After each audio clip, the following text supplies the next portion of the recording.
Each week, sometimes several times each week, we bring you presentations of some of the finest private iRacing leagues on the service, all racing for points with their storylines front and center. On occasion, however, we get the opportunity to bring you a different kind of story with the race as a sideshow, and tonight we're doing just that for the third year running.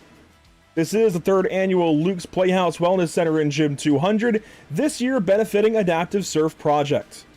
Luke's story starts nearly 18 years ago, when Luke was born with spina bifida, and he continues to build his strength and perseverance to live an incredibly full and inspiring life through adaptive therapy and programs such as Adaptive Surf Project. Luke's Playhouse is a mission and a vision. Somewhere that individuals like himself can receive aquatic therapy and enjoy a full-sized adaptive gymnasium, and the Rainwater family never stops working towards it.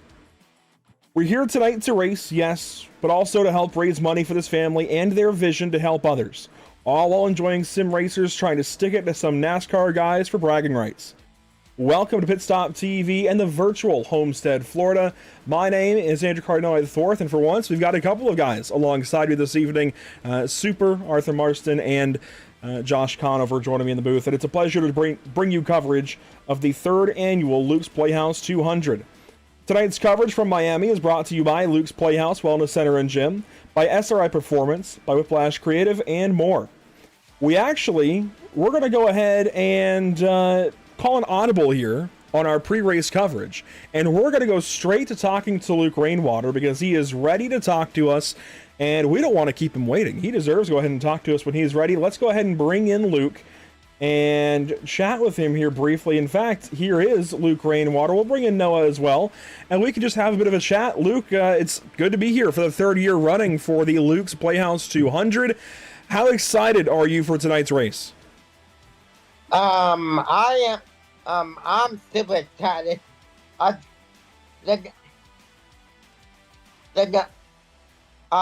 am super excited. That's all right. It's good to hear you're ecstatic. I think everybody is, and I know Noah's ready to go wheel to wheel with everybody on the racetrack tonight. Certainly some great friends joining us as well.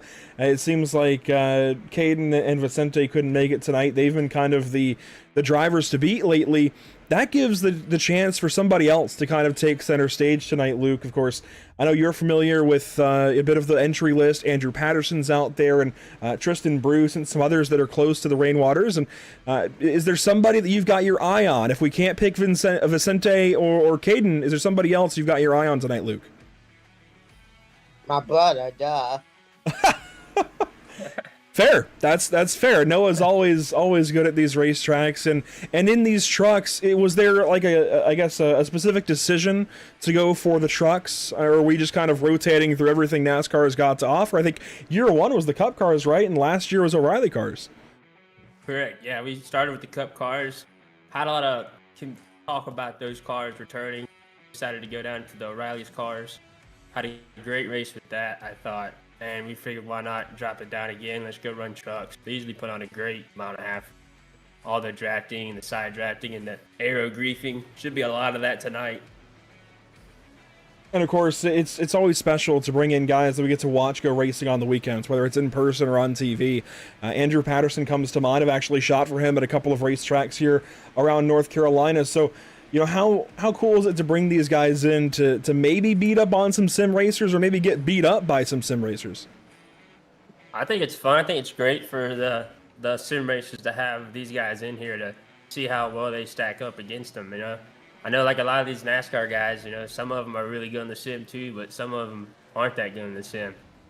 Just because they run it in real life, and it can be so much more different in the iRacing.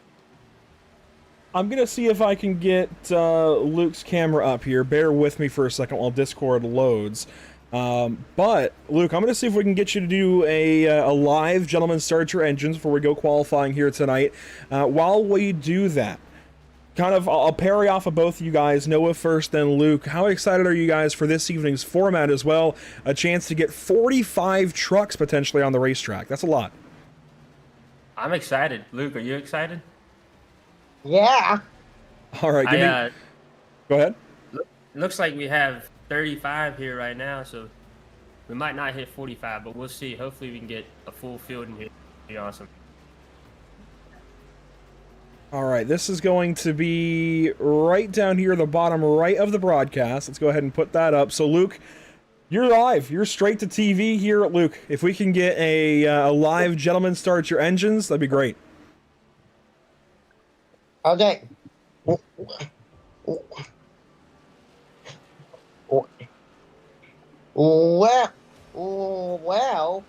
on that note, I just have 3 words to say. God bless America. God bless, or, You got it. dang it, this is the worst time to forget the line. It's all right. You got it, Luke. You got it. Oh yeah. Oh yeah. God bless the USA. God bless our troops. And gentlemen, short, engines. I love it. I love it. We've got the video. I'll play the video in a second too. But Luke, it is really cool to incorporate you here in the broadcast. And no, I'll actually bounce over to you for a second. We've got Adaptive Surf Project as kind of the beneficiary of this year's event, and I saw the picture in the flyer of Luke on the beach in the beach wheelchair. How cool was that to go out there and of course work with them and get one of those wheelchairs and just go have a day at the beach? Luke, what'd you think of the wheelchair? Did you enjoy it? Yeah, that thing was.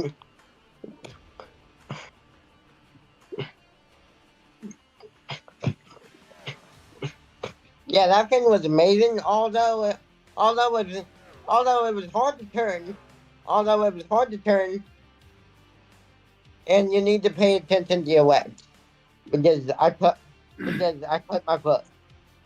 But yeah, I thought it was awesome. My mom was able to put that deal together and meet with those guys and become friends with them and able to work something out for Luke to get a chair, and now raising money to possibly sponsor another chair for another kid who goes down there and gets to experience that and gets to go in the water and stuff.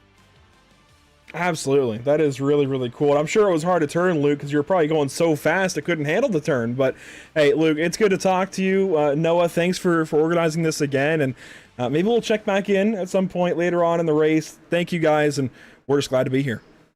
Thank you. Thank you for putting this on for us. We love to have you guys. It's a pleasure to be here, always. Luke, Noah, I'll let you guys get to the race activities, especially Noah. You've got to get ready to go racing. Qualifying coming up first, of course. Again, thank you guys, and hopefully we're talking to both of you here in a little while. Thank you. It's Luke and Noah Rainwater, and I guess we'll turn right back over to our normal broadcast then from here, guys. So, qualifying is opening up, but they've got 10 minutes. We can go ahead and talk about the racetrack and everything while they get ready to do that. So Homestead Miami Speedway, 1.5 miles. I'll bounce over to you first, Super. This is a pretty classic race. I say classic. It feels classic to us, right? It's about 30 years old. It's been in the NASCAR rotation for 3 decades, and it is a solid racetrack. It has seen plenty of racing, but it didn't always look like this. It was first kind of like a little Indianapolis, rectangle shaped, and then they eventually rounded the corners. It was still flat. Then they finally banked the corners up, and since then, I think this racetrack has really come into its own. It's always fun. It's got multi-groove racing. It's exciting. Yeah, and I'm really glad that they banked it, because they did give it that progressive banking, which means that right at the top, it's banked steeper than the bottom. There's 20 degrees at the top, 18 at the bottom, providing for, as you said, multi-groove racing with a lot of strategies and a lot of iconic moments. I'm really personally glad it's back as the season finale in NASCAR. Oh, yeah. I missed it so much. But there's just so many iconic moments, like just to name one, like that last lap pass Tyler Reddick made around the outside. There's just so many moments. It's such a great racetrack, honestly, and just anything can happen at a track like this. And if we talk about the trucks these guys are racing tonight, to bounce over to you, Josh, of course, I don't know how much truck racing you do in your free time. I know you don't have much with the little one around, but we all know these trucks, right? V8 engines still between 650 and 700 horsepower. They're pretty beefy, admittedly. Sometimes they're faster than a Cup car at some tracks. Sometimes they're faster than O'Reilly's cars. They're still pretty beefy. They go pretty quick. We've even got the Ram in there.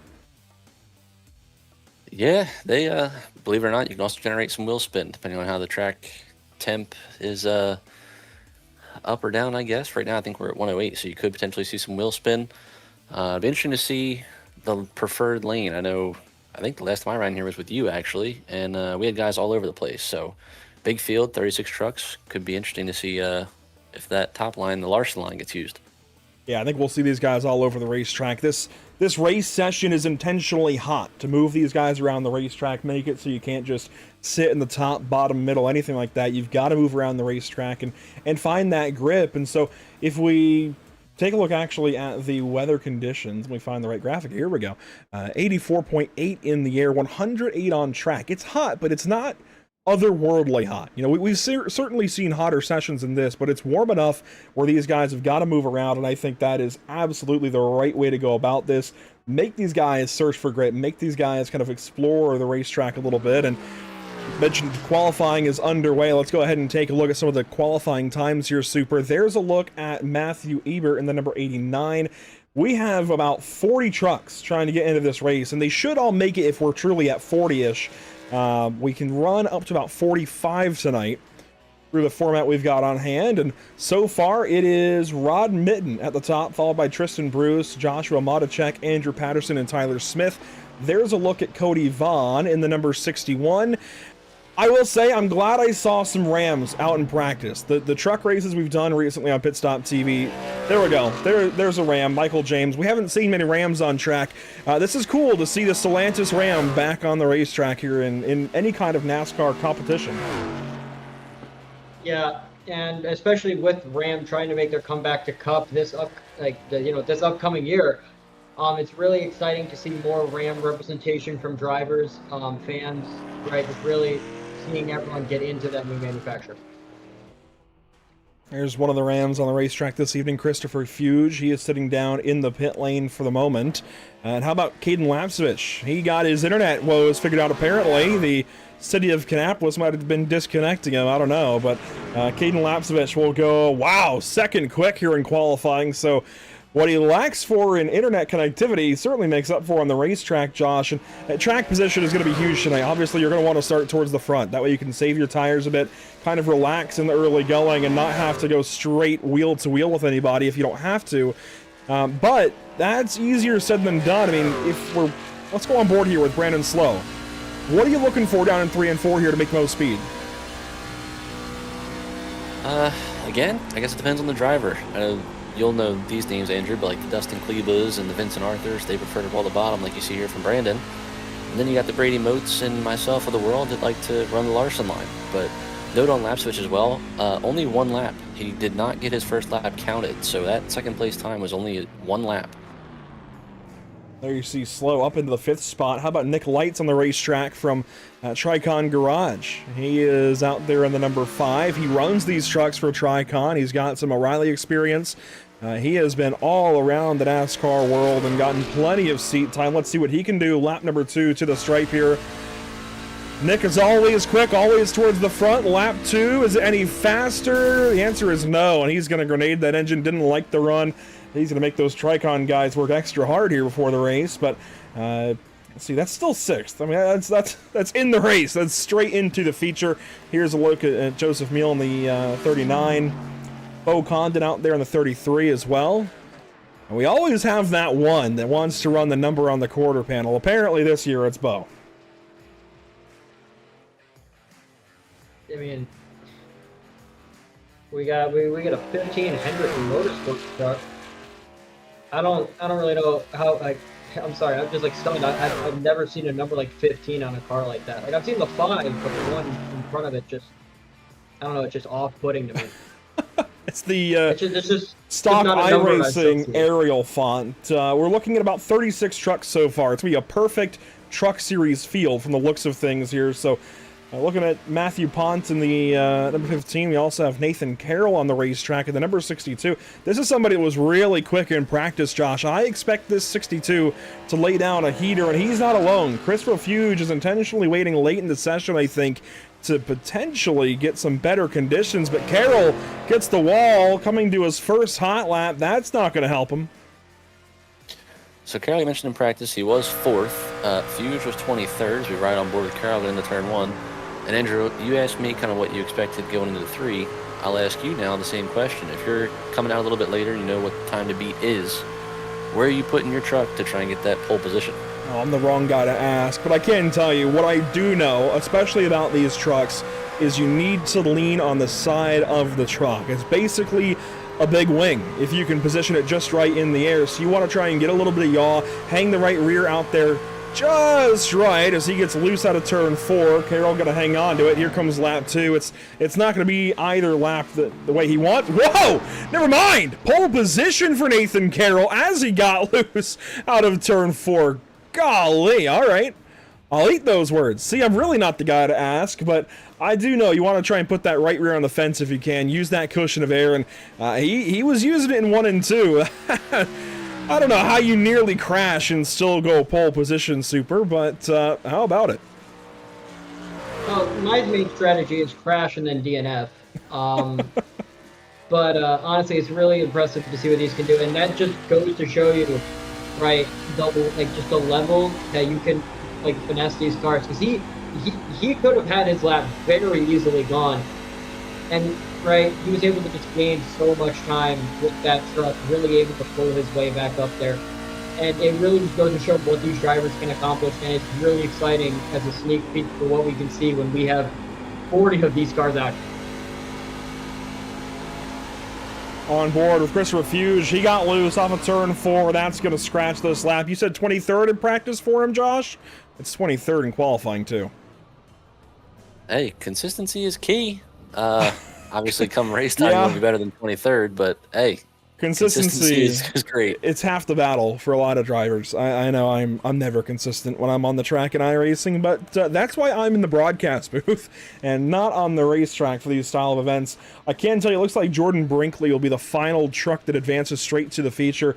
Since we are under 40 trucks, we will just run the heat race at the final 11 starting spots or so. That'll be 20 laps, then we'll go racing for 133. That's 200 miles.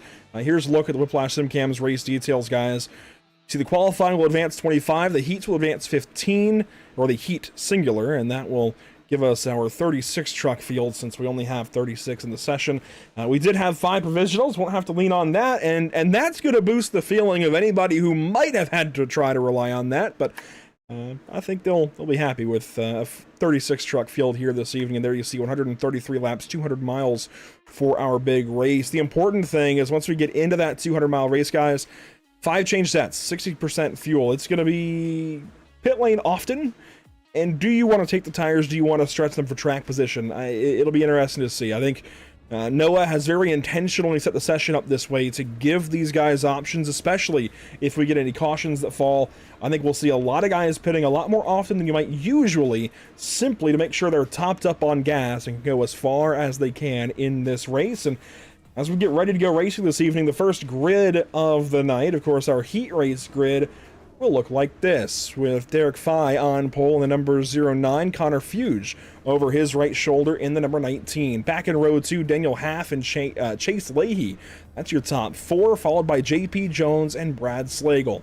Starting 7th, it's Matthew Ebert in the 89, Hunter Hughes from 8th. A little farther back, Brandon Schumann in the 52, with Bo Condon in the number 33. And finally, how about Barrett Morton to round out our field? Of course, we don't know a lot of these guys. So do we want to pick somebody maybe to win this heat race that we can try and follow through the feature as well? I mean, we may as well, right, guys? We don't know these guys. Let's maybe pick one. I know we have seen Bo Condon out here before. I know he's run past iterations of this event, so there's at least some familiarity there. But is there anybody you guys have your eye on between qualifying, practice, and now into the heat race session? Tell you what, I'll spin a wheel and then you get back to me. Okay, Josh, you got anybody? I like Super's approach there. There's a couple I have. I'm gonna go a little further back. I'm gonna go Brandon Schumann. Was 22nd in practice, qualified 34th, so he would have been a lock-in. We're gonna say he missed his line in qualifying, and he's gonna try and come through the heat race here and better his starting spot for the feature.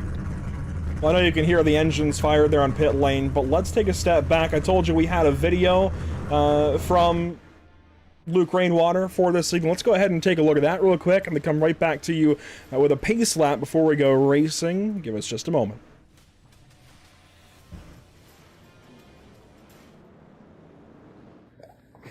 I just got 3 things to say. God bless our troops. God bless America. And drivers, start your engines. And right back into the iRacing session here, guys. We've got 20 laps coming up for this heat race. Should be a lot of fun. Always is here at Homestead, especially in trucks. I'll be honest, this is one of the very first league racing combinations I ever ran on iRacing way back in 2016. Yes, nearly 10 years ago. In fact, I'm in my final week of not being a 10-year decade member on iRacing, and it's reminding me that if Homestead Miami is vintage, I might be starting to be considered vintage as well. Derek Fye into the third and fourth corners here, leading us around to the green flag this evening. There's a look, real good look at the number 09 as we get set to go racing from Homestead, Miami. Of course, you can donate with the Venmo link at the top right hand of your screen. But here we go, into the restart zone. Derek Fye going to lead us to the green flag for our heat race from Miami. We are racing for the heat race.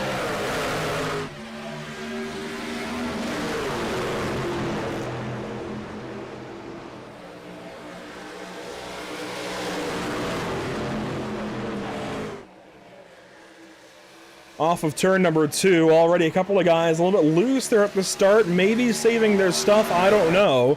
But they were going to fall back. Those are Schumann and Ebert towards the back end of the field. Meanwhile, off of turn 4, here we go. Super, do you want to pick somebody now? We've got a lap in. I am proud to announce that my wheel did land on Fudge, so I'm going to be going for him. Is that Fusion 19? Yeah, Fuge. Gotcha. Okay, I'm hungry. He's taking the outside line here. Derek Fye trying to run the bottom side. Here's the onboard with our race leader. So who do we have for our picks? I had Bo Condon, I think. Josh, you had Brandon Schumann, and Super's doing the best of us so far with Fusion second. Thank you, Wheel. I guess we should. A little bit of collusion on that one. He was up front already. Our guys were kind of mid-pack. Yeah, I guess we shouldn't pick the back of the field. Well, Fye goes fastest there, lap 2. Speaking of Bo Condon, here he is through the mid-pack. He's already up to the 6th position, trying to work further forward. We've seen a little bit of truck racing here on Pit Stop TV lately, but nothing quite like this. This is, I mean, these guys are moving all around the racetrack in those weather conditions we talked about it being hot. Still, the track temp, 104 degrees, it's warm. It's about what pretty much everyone else in America is feeling right now. At least we're getting accurate temperatures. And I assume that'll play into the tire strategy as well. Only 20 laps, but as you mentioned earlier, Andrew, do you kind of save your tires and push for, lap 15, lap 20, or do you try and run and hide and just get the biggest gap you can?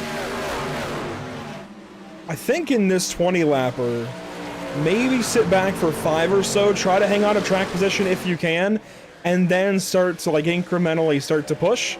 I don't know. I don't think you want to use your tires up too early, but you certainly don't want to wait too long as well. 20 laps, not a very long time at a racetrack like Homestead, Miami, so you want to be conservative, but also be able to push here in this shorter heat race. As Hunter Hughes is right behind the number 12 of JP Jones. Big move there to the inside for Hughes. That'll be for position number 4. And of course, there is no transfer. I mean, these guys are all moving on, so they don't have to worry about getting to a particular spot in the field. They know they're racing in the big show tonight, but still racing for your starting spot, and that's important in a race like this. As across the line, Hughes all over the place out of turn 4. That puts Jones back on his inside. We were talking earlier about tire wear follow-up. I'll tell you what, a slide is not going to help. Going to start shredding the tires. Could already show us a sign that maybe this top 5, who's already done a pretty good job of pulling away, might be suffering a little bit of tire wear if one of them's already slip-sliding around the entire track. General rule of thumb, at least you would see in real life, if you're already loose, you typically move up to the top.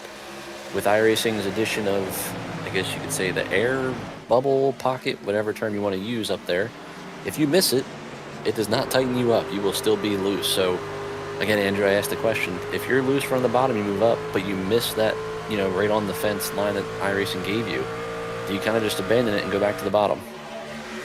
I can tell you at Homestead specifically, Josh, I like to run the top because if I'm going to hit the wall, I'm at least closer to it. I have less distance to go, and I typically do hit the wall. And I think there is actually some practicality to that. If you're going to lean on it, and you might hit it anyways, go up top and just kind of scrape it, and maybe, yeah, sometimes you'll still scrub that speed, but it's going to be a whole lot less damaging if you do go up there and grab that safer barrier. Meanwhile, battle for the third spot off of turn number 2. Here comes a run from Hunter Hughes. He'll drop down underneath the 32 of Daniel Half. That'll be for third spot. And thankfully, again, there isn't too much riding on this race. Everybody makes it into the feature, just trying to get your starting spot figured out. So it is kind of an extra practice session for these guys, maybe more valuable than anything we had in the opening practice, because these guys get to actually do it in a race setting, and that is important. Yeah, extra practice. This is essentially just a second practice session for these guys with more cars, more information. As Hughes actually trying to go for second now, just slip sliding, now seems to have the car stable, trying to take second place. Are we going to see a shot for the lead? Well, he's going to have to get past second here. It's a little bit loose out of 4, already under threat from the car behind. Making these moves, still one of the fastest trucks on the track. He had that slide earlier, but he's consistently... Oh, that was contact. I said that, and then there's that. But yeah, he's consistently one of the faster trucks on the track, even with making all these moves and slip sliding around. Little free there off of corner number 2 for JP Jones. He hangs on to it. He now looks up at Connor Fuge on the outside, Half on the bottom. Half is going to follow Hughes, and you see the truck take right up the hill. As soon as Hughes took the air off the left side of the nose for the 32 truck, you could see it just started skittering up the pavement, had no front grip. That is the biggest, in fact, Noah mentioned it actually in our little interview with the Rainwater Brothers. Noah mentioned the aero griefing. That's what he means. Taking the air away from somebody in the middle of the corner, their truck is just going to go up the racetrack if they can't adjust for it with the brake pedal, because that takes all the front downforce off of the racetrack, and suddenly you're going straight up. You just don't have anything to hold the nose down on the bottom of the racetrack, or even on the top, if that's where you end up running. So you've got to watch for it. That'll be a storyline throughout the course of the evening. I'm glad Noah mentioned it a little while ago as we've moved on past halfway in our heat race. Here's a move from Fuge back to the inside of Half, and he's going to use the paint there on the left side of the truck. Slight little bit of contact. Driver's already starting to get a little bit rowdy. As take a look who's coming in, trying to go too wide, potentially could be going for Half. Does not appear to be able to, but will be for fourth place. Is going to be able to get clear as we now go on another lap completed, 13 out of 20. Track is already starting to cool down as well, Andrew, so it seems like most of the guys up front are kind of migrating back to the bottom. I believe Schumann back there is still running the top, but as you see the top 5 here on camera, all kind of migrating to the bottom. And look at the weather, bottom right, the MXWraps.com weather conditions, but also look at the date and time, kind of midway up the screen on the right side. That shows you we are working into the evening. So just like it cools off as the hours wear on and the sun starts to go down, yeah, it's still warm out there, but it's going to slowly start to taper off, and we're going to get a cooler racetrack as the night goes on. And go back to any day-to-night transition race in NASCAR in the last 20, 30 years, you're going to hear the broadcast talk about how the track is going to change and what that means for the drivers racing on it. The grip levels are going to change, the shadows are going to move and cool different parts of the racetrack at different times. That means these guys need to stay abreast of what's actually going on the racetrack and move around the racetrack a little bit, find the spot that actually is the fastest, and try to keep your tires underneath you while you do it. 6 laps to go here in our heat race. Still a 200-miler on the way after this. At the back end of the field, you'll find the number 89 of Matthew Ebert. That is currently last place in this heat race, but plenty of time to get things underneath them and get going in the feature. There you see Bo Condon in 9th, Brad Slagle in 8th. Further up, there's Brandon Schumann in 7th, and Chase Leahy in the 6th spot. These are the 5 guys we haven't seen a whole lot of, although Leahy is catching Fuge, so maybe a battle on the way for that position. And by continuing to lead, he has just been up front the entire time. Haven't had much to talk about, but Hughes actually has been fighting his car the entire race, somehow made his way into second. Are we going to see him take a shot for the lead? I think that we might see 5 fall off, but I think he's still going to hold on and win Heat 1. Well, it's been the talk of the heat race, the track changing, saving your tires, pushing, at the right moment. They've fallen off about a second. Phi has finally just now hit his first 35-second lap. He's still on the bottom. You see Leahy trying to make a move for 5th on Fuge. Super, that's your pick right there. It was the wheels pick, actually. Fair point. But like you said about Phi, though, up front, not much to talk about. The guys behind him battling. That's what you love to see when you're out front. You can't deflect like that, Super. That's against the rules. Yes, I can. No. You got to commit. Well, it's a drag race to the line here, and that would have been one heck of a photo finish between Fuge and Leahy. I think Leahy might have had it at the line, but not by a whole lot as they stay side by side. The 19's tires just slowly falling away from him. And especially with the 60% fuel, this shows us that we might actually see, if we go green flag racing a bit in the feature, we may see guys take early green flag pit stops, maybe just to swap the tires off. And I don't know exactly what their strategy is going to be. Honestly, I really don't know what they're going to do, because having so many sets of tires, 6 total for the race, but only 60% fuel, that's a really odd spot to be in for everybody. I mean, you honestly put it pretty much about as how I would have put it. I'm willing to bet about how well Josh would have put it. It's just, we don't really know what's going to happen until we get to that spot when we can finally find out when it's going to happen. 20 laps is a whole lot, right? In the, just like a bit of information. It might not feel like a lot because it goes by real fast, but every single corner, every single lap, as we are on the white flag, is valuable information for these drivers, and it's really, really interesting to see what they take into, if we see one in the wall, what they take into this main race. It's all about taking notes, right, Super? Everything you learn from here to go into the feature is going to help you. As Andrew said earlier, it's basically another practice session. Phi, no real challenges, I feel like, Andrew, all race. He comes off turn 4 for the final time. You saw the white flag brought to you by Whiplash Sim Cams a lap ago. Now, across the stripe, Phi will win the heat race and start from 26th in our feature this evening. Everybody comes across the stripe. Again, no transfer to worry about. These guys will all make the race this evening, but starting spots on the line as Barrett Morton seems to be our race controller of the evening, so he will stay at the bottom there, and he will just be there for moral support for these guys. A 5-minute warm-up to reacquaint ourselves with the entire 36 truck field, and as we wait for guys to hit the racetrack here, let's take a look at what's upcoming for us here at Pit Stop TV. A lot going on, actually, as the summer wears on. It's been brutal. It's been hot. Super, you mentioned it's been super hot here, and it's getting warmer the next few days, at least here in the Carolinas. We're talking heat indexes of over 100 degrees, at least in this neck of the woods. I can only imagine what it's like in the Southwest right now, even further in the Southeast. Regardless, what we'll be doing on the inside of our homes that are thankfully air-conditioned, it looks like this. Tomorrow night, we're racing at Hockenheimring with the North American Racing League Porsche Cup Series. That is the AM drivers on track tomorrow night. It's going to be a lot of fun. We, of course, started the season off with pros last week, but the AMs, they are something else. It's one class of AMs versus pros and pro-AMs. Last week, they are feisty on the racetrack. Keep an eye out. The pro race was already pretty feisty, so the AM race is either going to be way more feisty or it's going to be kind of quiet and clean. It's one of the two. You got to tune in tomorrow to find out. Monday, Josh, we are headed out to Daytona International Speedway. You run the league. You tell us about Nora. Ooh, it's a playground. No, it's you've mentioned a couple times on your broadcast. We traveled back in time, about 20?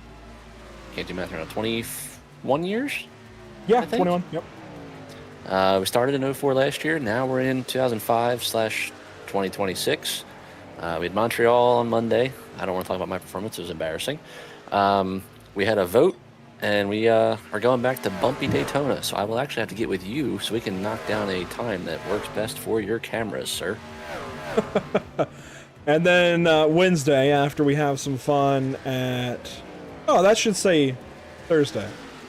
The date is Thursday. Anyways, that'll be Thursday, not Wednesday. We'll be heading out to Slinger Speedway for the Sarah Orsman Ford of Manassas National Tour. That should be a lot of fun. Super late models at Slinger Speedway. That is always a blast. ASA was just there. The Slinger Nationals here in a week or two. I believe that same week, actually, that we're racing, maybe the week after. Super late. It's wild. We're talking, 13, 14 second lap times, maybe even faster than that.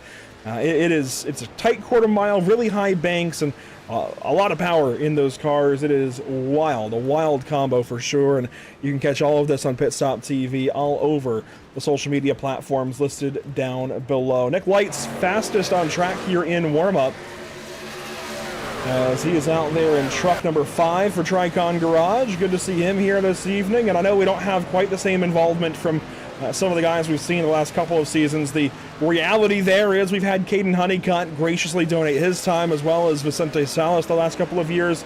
Caden Honeycutt is this big new guy over at Tricon Racing, Tricon Garage as well, and Caden, he's kind of going for a championship this year, so he's got a lot going on top of his late model stock racing and everything. But hey, his teammates here, how about that? Nick Light's in the field this evening. Brody Marinko, he's also on the racetrack tonight.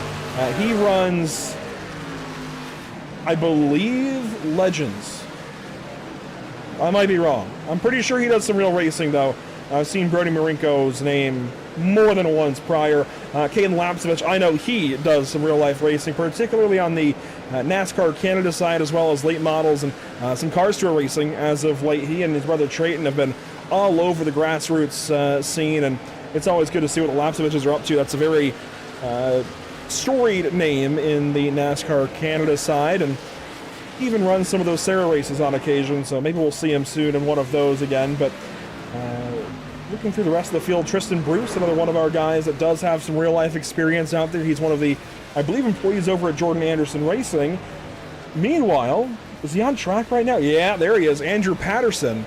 He's got the best first name in the field, but Andrew races for Jordan Anderson Racing in the NASCAR O'Reilly Auto Parts Series. He's also done some Carolina Pro Late Model Series racing, and I've taken some photos for this guy back at Caraway Speedway and Hickory Motor Speedway in March of this year. We've gotten to meet and work with Andrew a bit, and he is a really cool guy, and I'm really looking forward to seeing where he goes in NASCAR. So a handful of industry members, and there's others. I mean, Jonathan Platt, he's a spotter. There's probably more that I'm just glossing over right now, and please do excuse me. I believe Jordan Brinkley here. Yeah, he's a late model driver, I believe, on the Cars Tour. So tons of names that we'll be talking about throughout the course of the evening here, guys, as warm-up concludes with Lights on top, followed by Marinko and Lapsevich. Tons of names to pay attention to in this race. Something tells me you might be a little bit biased with that best first name comment. I can't quite put my finger on it. Hey man, it's so good that there were 3 before me. I'm here, and my son is named Andrew. So what can I say? Andrew the 5th. He's maybe watching. He's had a rough day. I'll tell you what, toddlers, they're a handful. Josh Conover, in about 3 more years, you have got your hands full. That's the polite way of putting it. Yeah, fair. Yeah, you have them full now. Anyways, for the next 17 and a half, I guess. Anyways, we've got cars on the racetrack, trucks rather, on the grid, ready to go racing this evening. Let's go ahead and meet our starting grid of 36 here this evening. What do you say we split it 12, 12, and 12? Your first 12, Nathan Carroll on pole, the number 62. We are told he's taking the last to first challenge, so he'll be taking an EOL here at the start since he was so dang fast while crashing nearly out of turn 4 in qualifying. And he will start from the back and try to go to the front. $45 on the line for him. Rod Mitten will start from second spot. I guess technically first, if you want to look at it that way, although really it'll be Caden Lapsevich who will fill that first position with Tristan Bruce over his right shoulder. Cody Vaughn, Matthew Pont in 6th, and a little farther back, Joseph Meal and Brandon Slow. We've talked about him before. He's a crew member for Young's Motorsports. We'll see a lot of him tonight, I think, with Nick Lights and Jonathan Platt in your 5th row. And to complete your first 12 on the grid here, Super, how about Brody Marinko and Michael James? Followed shortly by Joshua Machacek and Matthew Fleming. Then Cody Keller and Andrew Patterson, one of the guys with the best first name in the race.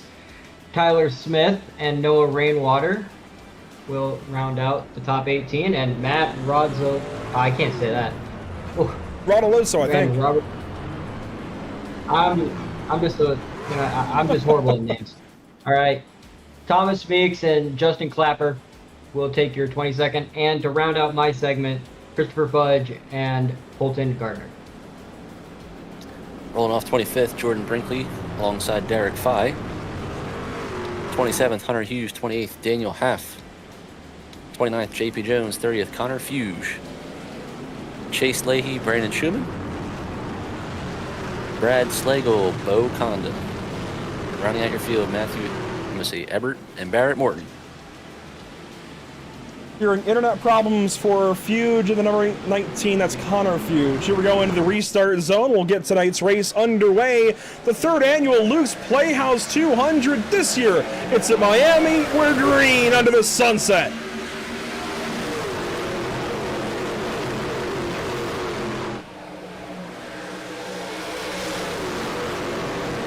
Some problems in the back. They'll keep it straight. Maybe. We'll find out as we rock it down towards turn 3. Lapsevich in control, the number 76. Everybody making a mad dash. So many cars out on the track. It's probably a lot more than at least half of these guys are used to, so it's going to be a real big challenge. As one already spinning, who's that in the back? Hard onto the inside That's wall. Marinko. Marinko hard into the inside wall. No caution. That's Marinko on the 54. We keep racing here, Josh Conover. A crazy start already as we work down the back straightaway. Problems for Fuge, problems for Marinko, but Lapsevich out front. I'm going to bring up a point, Andrew, and if I missed it, I apologize. Unprofessional. Do we know the fuel number by chance for how many laps these guys can go? We don't know the number of laps. We know it's 60%. My best guess tells me that's going to be somewhere about 30 to 35 laps. Okay, yes, 'cause I did jump in. I was getting 31, but I didn't want to overstep and give a false number. But if that happens to be true, you said there's 5 sets of tires, that tire strategy could become a factor maybe towards the end of this race. Keep in mind that's 5 change sets. They have it set on the truck to start. We were told 5 over the wall, 5 change sets, so 6 total for the race. But as we get the laps in here at the start of this evening's race, keep in mind that donation, either handle or link there at the top right, as we've got a caution for the first time tonight. That is Thomas Meeks in the 29, and more involved maybe, as Matthew Ebert was also slow down the front straightaway. Seems like maybe it was a half spin and kind of keep digging, but do consider donating if you can. Obviously, I know, especially in today's economy, we'll say, it's tough to have the extra cash to do so. But I assure you this is going towards a great cause to make sure kids and adults who really need the help, whether it's to go visit the beach or just to work out, have that assistance. As there you see the number 3 get loose out of turn 4. We have a couple of number 3s out there, but that 55 truck, that is Thomas Meeks. He's scored as a 29, but he's the one that kind of gets the real short end of this. We'll try to get an idea of who that number 3 is as well, but already a painful go here for these guys in the midfield. That was Cody Keller, actually, scored as the number 9. He's the one that got loose here, Super. Hard contact. Yeah, and right, really just nothing that he could have done in that 55 car. Just pure victim of circumstance. You know, honestly, it's just really unfortunate, but that's how racing goes. Hopefully we can see him get back out on track. Yeah, again, that's just racing. Can't control anything. Interesting, at least from my perspective here, Andrew, these guys are still struggling with the loose truck. Track temps down to 90. And we've seen a couple of guys get loose. There's Keller here, like you said, off the forge, kind of steps out. Even ahead, you saw some smoke. I think somebody else was getting loose ahead. So definitely a common theme so far, these trucks stepping out in corner exit. Yeah, I'm very much aware of who it was ahead that got loose. That was the 14 of Andrew Patterson. He was all over the place out of turn 4. Here's the onboard of him. as he was swatting flies, trying to hang on, just got free. Started to get away, but he was able to hang on even with a little contact there, I think, from Rainwater on the outside. Patterson continued on, and the 14 stays in one piece, so he'll make it to see the next restart. And everybody will. There is one faster pair in this race, so even with this crash here early for guys like Keller, Marinko, and Meeks, they will stay in the race and get to go back out there. In fact, there is Meeks heading back onto the racetrack right behind Cody Keller in that number 3. Marinko also in the pit lane trying to get service.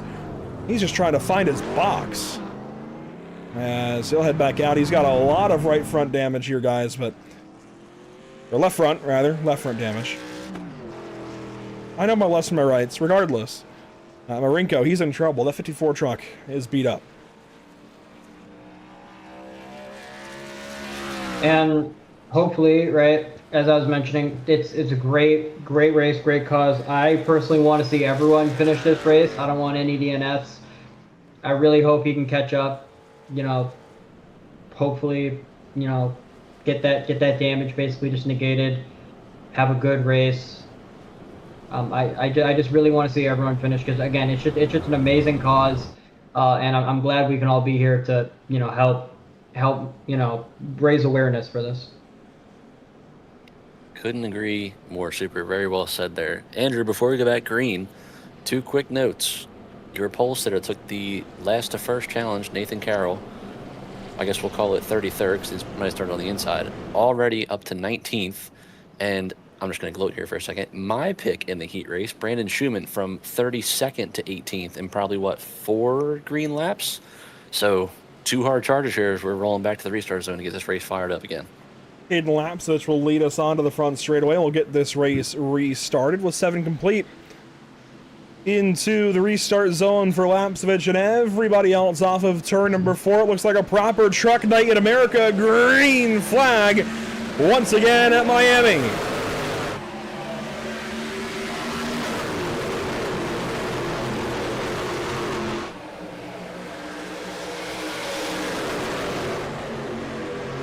Caden Lapsevich out in front off of turn 2. Tristan Bruce into the second spot. Cody Vaughn trying to hang on in the 61. He'll take second into the corner. Look at everybody try to get down to the bottom. Bruce paints that white line perfectly. Really 3 wide for 3. A little bit of shuffling going on slightly behind. I think there's 1 in the wall in that mid-pack. Everyone really up close and personal. That's going to be an issue we're going to see on many of these restarts. Everyone going to be super close to each other, and just everyone. Oh, 1 loose already. Is another loose in the back. As you guys were mentioning, the problem of looseness will not stop, no matter what. Well, and to kind of add to that issue, Andrew, we see a lot on Mondays even. You get up close to the car, or even in this case, the truck in front of you, it packs the air, and you go from, maybe a 5, 6 loose on the scale to you're now 9, 9.5, almost 10. As this battle, I believe, would be for 3rd, 4th, 5th, 6th, 7th, 8th, all the way back to 10th, is raging on, and you're probably going to see a lot of games being played with the air on these trucks throughout the night. Yeah, it's about the entire top 10, except for maybe the top 2 or 3 battling here as they roll back into turns 3 and 4. And I think part of what's contributing to the loose factor for these trucks is they're having to put so much wheel into it in the corner because they're all fighting dirty air that when they come off the corner, they've got so much wheel in it still. The front finally hooks up and takes off, and the rear is just trying to hang on for dear life. I'm no scientist, but it certainly does seem like these guys are putting a lot of wheel in the middle of the corner, keeping it in, and just it's taking off on them when the banking falls away and the suspension unloads. Regardless, they're all learning things. As I might have a new favorite paint scheme in the field. I don't know, Josh, I'd assume you have a little more experience with the old NASCAR games than Super, but do we recognize that sponsor logo? That's pretty cool. Ooh, I'm going to get the year wrong. I want to say that's like a NASCAR... Basically just the EA games. Yeah, I'd say like 04 to 09, the EA games. That's one of the fantasy sponsors that EA put in there, Nachos. And that's a blast from the past as we get running. If you don't have an old EA NASCAR game, I highly recommend that you go get one. Not sponsored, but there's a great place in Hickory, North Carolina, Red Fox Gaming. I just went and got NASCAR 05 the other day, and they have plenty. I've got a PS2. Thank you to Kayla for that. Yeah, it'll give some nostalgic vibes for sure. If those servers were still around and we could somehow broadcast on those, I'd say we should do this race on those, just for the heck of it, but I don't think that's going to work out. I'm starting to get picked on for my youth here because I have no idea what you guys are talking about. I'm going to be completely honest. I do know about the EA NASCAR games. I've seen some playthroughs, but I have never seen nachos before. Oh, he's missing out, Andrew. What was the fantasy track, I guess it was? Like Dodge Raceway or something? Like the quarter mile bull ring that they used to have on there? There were several. There was Dodge. I mean, it seemed like every different sponsor they had in each iteration had a new track. But this is a great battle between that Nachos truck and the 39 of Joseph Meal. This is working for the 8th position as there's a battle ahead as well. Slow with Pont ahead. I mean, there's a lot happening. Modicek is in this. And we're finally, now that we've gotten a few laps under these guys' belts and we're rocketing towards the first potential pit stops, we're learning kind of who the drivers are to beat. Lapsevich, Bruce, and Lights clearly are the favorites so far. In fact, 2 of them battling. Lights to the inside here of Tristan Bruce on the backstretch. We're going to be seeing a lot in these upcoming laps. So again, right, I just want to make this clear. You did say fuel's roughly around 30, 35, right? Yeah, 60%. And I think as these guys lift more as the runs go on, they'll be able to stretch that maybe to 33. Josh said that when he got in the truck briefly, it said 31. But that's assuming typically that you're going to run that same pace and that same amount of throttle over those 31 laps. I think as these guys slow down a little bit over the course of the run, and if they put any saving in, they can probably reach 33 to 35 decently easily. Yeah, all right. So then we are reaching that rough halfway point. I think we're going to start seeing more tires sliding. I think at least early on into this race, I think we might see drivers, just try and experiment a little bit more, maybe with tires, because of how much they've been sliding around. I think really just now's the time to just take a chance. You got so much more left in this race. And I think even though, again, we're only like halfway into this stint, I think drivers are already going to be considering what they're doing on the pit stop. One other thing, too, going off of your fuel numbers, Super, line dependent. Obviously, if you're running the bottom, at least I would be, letting it roll more. To whereas if you're up on the fence, you might be, as we talked earlier, using that bubble to kind of get you through the corner more on throttle time. So there's a couple different factors that can, either gain or lose you, that little bit of fuel. But we have an insane battle for, I believe, P2 on track between 4 trucks. Make it 6. Throw in Vaughn and Modicek right behind these guys. But yeah, 2 rows deep, 2x2 here to turn 3. Tristan Bruce will relent. That puts Lights out ahead in the second spot, but Lapsevich has kind of taken this all to the bank so far. If we had stages, he'd easily be the stage 1 favorite as he continues to lead here at Homestead Miami Speedway, and almost in contact there. I think Slow might have fed a bumper there briefly to Bruce into turn 1. That's going to hurt the number 4 out of turn number 2. Pont gets the run. He moves up ahead in the 15. Already this battle's starting to fight out even more. I don't even know what I'm saying at the time. As we see more Larson lanes, right? We see, this is what I love. I was talking about the progressive banking. That banking at the top, 20 degrees, compared to the 18 on the bottom, it really allows for more multi-groove racing. As you can see, it's 3 drivers taking 3 completely different lines and none of them losing that much time from each other. It provides a really unique racing experience that honestly, I personally wish more tracks tried. I wish more tracks use progressive banking, and it upsets me that they don't. Well, you could have an auto club incident where you go from a great track to a short track and it never even goes through. It was contact off of turn number 4, as you saw Slough on the front stretch last time by go, as Andrew would say, attic to basement or contact. In the wall. Tristan Bruce gets fed a piece of safer barrier. He'll hang on though, as he is just trying to survive this mid-portion of this first run. He is getting batted around like a pinball right now. But Tristan hangs on, gets it back underneath him. He'll start digging again. mostly single file through the field. There are a couple of battles back here, including, it looks like Tyler Smith maybe, or is this Michael James, Justin Clapper perhaps? Clapper down low in the 63. That is James up top of the 77. They're scored differently, and now we can even check in on Noah Rainwater. That was Luke's pick, of course, his brother. I mean, fair enough. Yeah, if my brother was racing, I'd probably pick him too. But here's Noah Rainwater trying to fight through the field, guys. He is into the top 20. Still a bit of a ways to go. That doesn't mean he's not pushing. He's going to really want to do his brother proud. But he is stuck. A very aggressive block. And you can see really trying to make his brother proud, trying to do whatever it takes. He's going to fight on that inside, try to take 17th. Will not get it that corner, unfortunately, maybe into turn 1 and 2. Yes, battles all over the racetrack.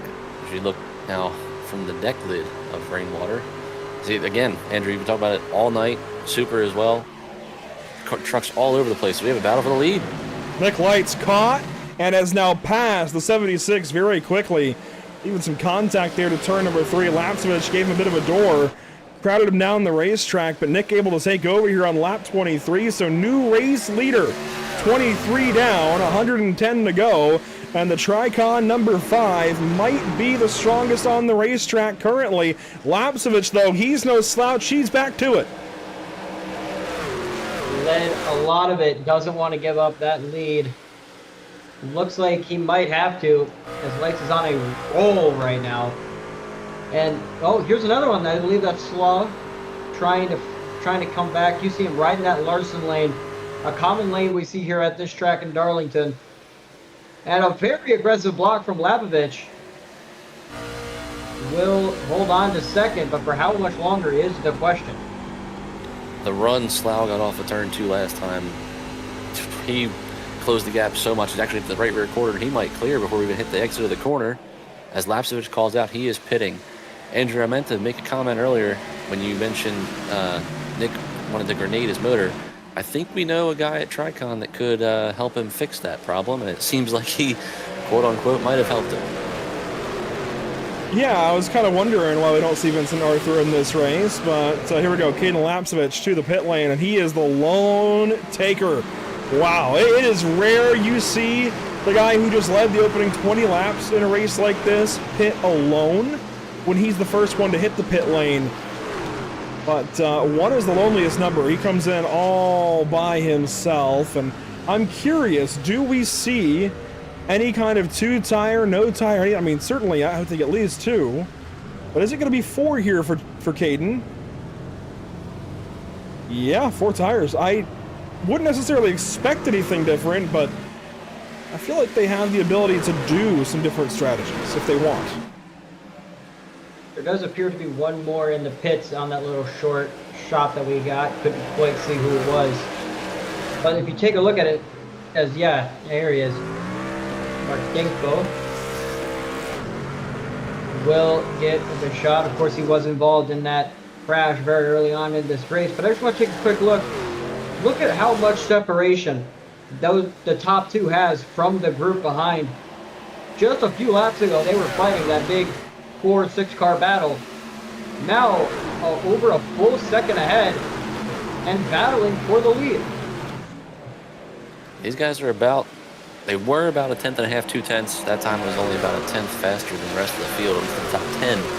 My question to you, Andrew, because I know you and Murtis always go back and forth and kind of make fun of us on our strategies. Lapsevich, what we were talking about, probably pitted a little early. If your Lights, Slaw, Vaughn, any of these guys, do you run this out as long as you can? Or do you, I mean, obviously they haven't answered yet, but, or do you answer Lapsevich and whoever else is pitted with him? I don't think I want to go past 30 here unless there's a concern of, trying to get an extra pit stop or, I guess, cut a pit stop. I haven't run the numbers myself as loose off of turn 2 goes Cody Vaughn. But we've got ourselves a change for the race lead. Slow got a great run off of turn 2 and drove straight on by Nick Lights. The number 2 is anything but slow, and man, he is doing really good tonight. He was in, I forget if it was the 2024, 2025 finish with Caden Honeycutt. I think it might have been last year's race. but he was in that highlight, and he has come to play here this evening. He is looking really, really good here early on in this race. No takers that time. This will complete 30 laps when we get back around to the stripe. I don't know how much farther I want to go unless I think I really can cut a pit stop. Now, see, I'm personally, I'm going to run this out as long as I can. But that being said, if I was in this race, I probably would have crashed by lap 3. But I mean, I feel like, honestly, there's just a lot of strategy to going as long as you can, right? I mean, you know, these two, they've continued to pull away, but we see some takers. Yeah, finally some takers. Pont, I'm trying to get all the names. They're all over time again scoring. Pont, I see the 52 back there of Schumann, the 3 of Bruce, the 92 of Mitten, the 33 of Condon all come in. I just ran some numbers here, guys. If you divide 133 by the 6 sets of tires we had, that's 22 laps. Take that and divide it by 5 sets even to try and save a set. That's 26.6, call it 27. However, if you divide that by 4, so 4 stints, 3 pit stops, that's only 33 laps. That's not much farther, as you do see a lot more pitting this time, led by Matacek in the 60. You also do have to consider that there were a few laps under caution, so that could definitely help for more tire extending and fuel extending. And I think with that in mind, that my answer to your question, Josh, is go to 33, maybe even 34 if you can. You gotta remember too, we also had the caution, as now our leaders decided to come down and pit here on lap 32. Coming in hot behind them. Oh! Cody Vaughn nearly got the attenuator there. Kyle Larson style off of turn 4. That's the real Larson line, I feel like, as Ebert locks up all the way to the pit cone. Patterson down and away. Lights will come around him and pit. Let's see what these guys do. I'd imagine it's 4 in fuel straight up. I'm just wondering if we see any of these guys decide to save any fuel or just go straight up and what they can do on tires. And I certainly also want to see how far ahead the 76 is once he passes these guys, because certainly he will. In fact, here comes Lapsevich. He has just passed them. He is going to be well ahead, but how long will that last? Sorry to jump you here, Super, but one thing we did miss, Andrew, Lapsevich was passing the leaders when they came into pit, but also we had, it appears, 2 people pit on that first caution on lap 5. Brinkley and Noah Rainwater. And here they are battling, and that's 100% the spot I would want to be in. Whether, you know, between not pitting on that first caution and pitting, absolutely get the fuel to go a little farther. They can try and cut a pit stop here. If they can get to about 36 or 37, that sets them up really, really nicely to save a run, save a stop. If we do go to the end, although look at that, Matacek just completely cuts the right front off of the 11 of Brinkley. But hang on to it, as there's Tristan Bruce trying to get around the 05 of Rainwater. Boy, oh boy, these guys are, they're getting physical.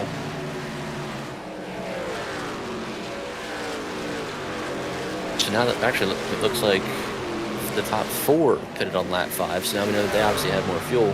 But also I think something we didn't mention, obviously with the caution, you could save your fuel. Michael James, I think, is out of fuel. That truck is coasting down the backstretch. He has no power. Colton Gardner, same boat. He is clutch in, 3rd gear, trying to make it back. They have each gone 1 lap too far. And they are going to coast back around to the pit lane. I would scrub the 40 out of this field for a little while, as well as... Oh gosh, who was it? He's already dropped by... Michael James. He is not going to make it to pit road. No, he's not.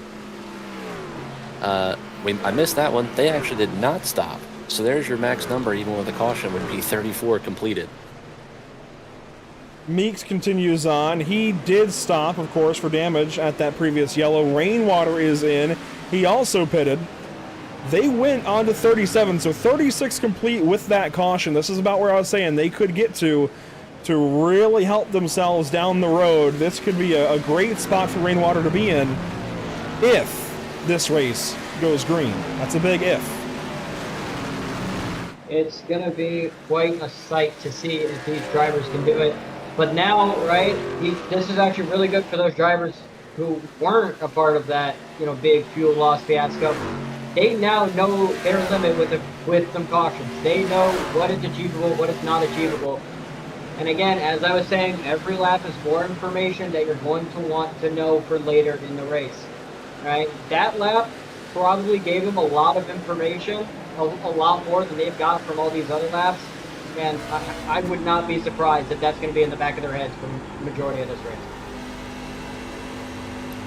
7 lap earlier stop for Lapsevich. I think it was about 2.5 seconds when he got the lead. He right on board with Slaw. I'm probably butchering that, so I apologize, Brandon, but right on board as they go into turn number 3. And I was going to mention a couple laps ago, Andrew, Lapsevich I feel like was on the bottom the entire first run.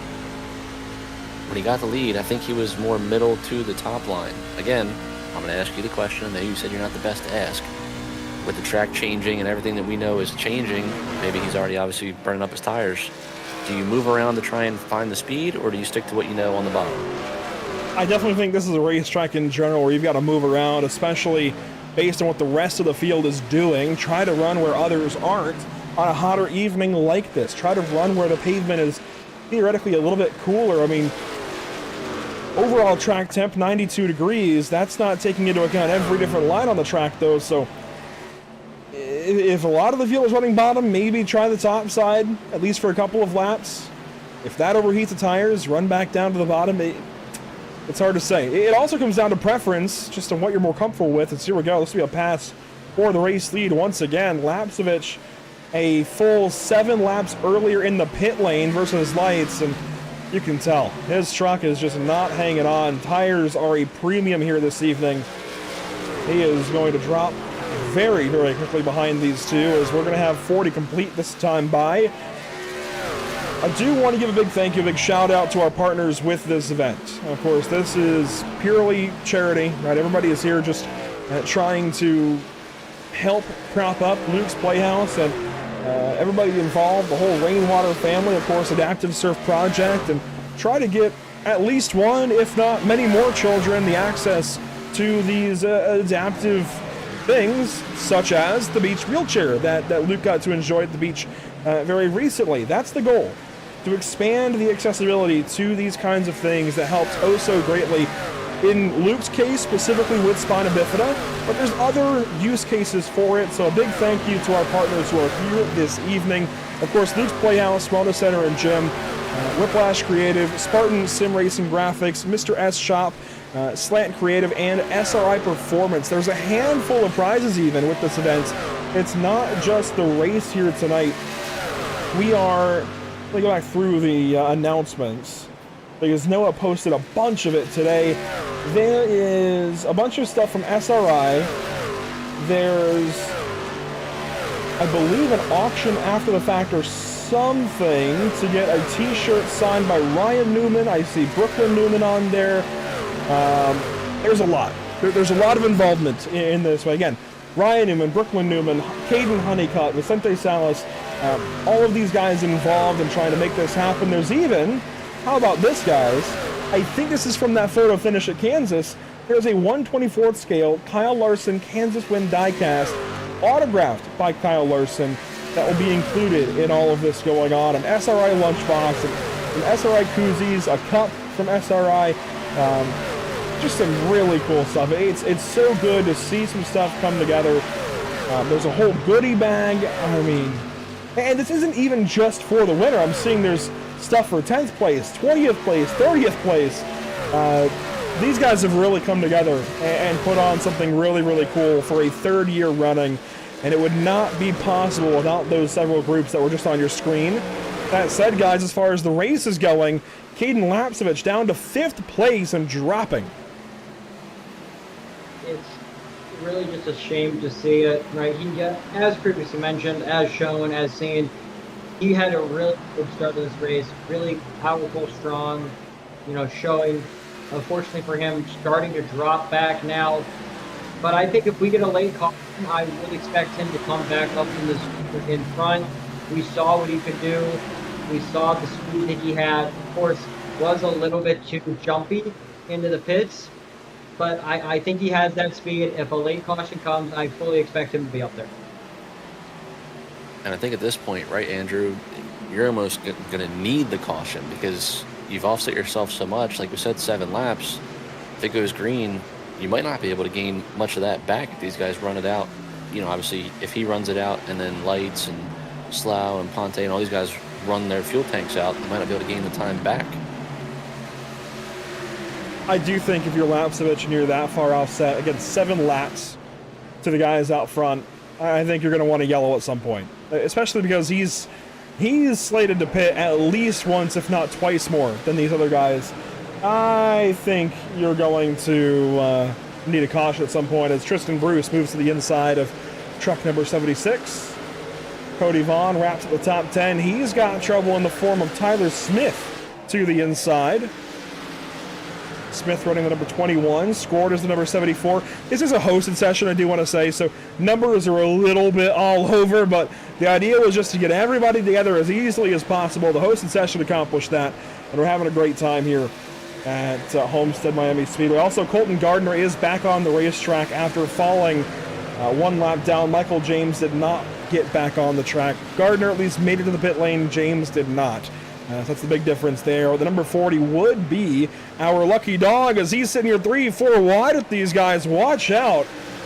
Oh my goodness. And look at Fleming down low. The number 8, Flemdog, trying to go somewhere on the bottom side.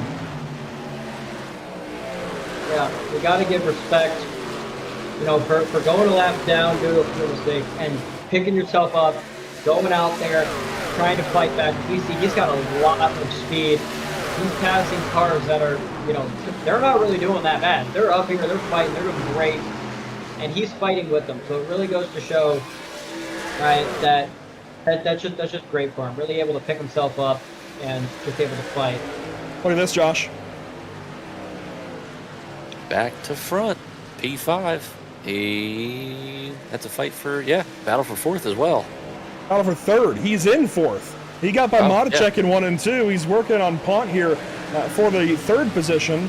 From here, he would just need to make up 4.5 seconds to go get Lights and Slow. Slow has taken the race lead away from Lights. I mean, this guy, Nathan Carroll, has got something special in that number 62. It might be jet fuel. I don't know. Maybe even some goat urine, I'll call it, on the tires. If you run karts, you might know what I'm talking about. But regardless, this number 62 is getting moving here tonight.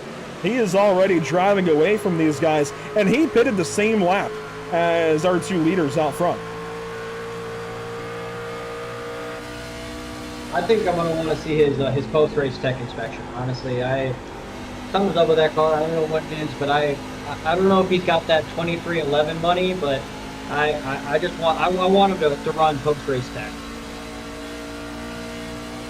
I wonder if we'll see real life here, Chevy trying to run down the Toyotas.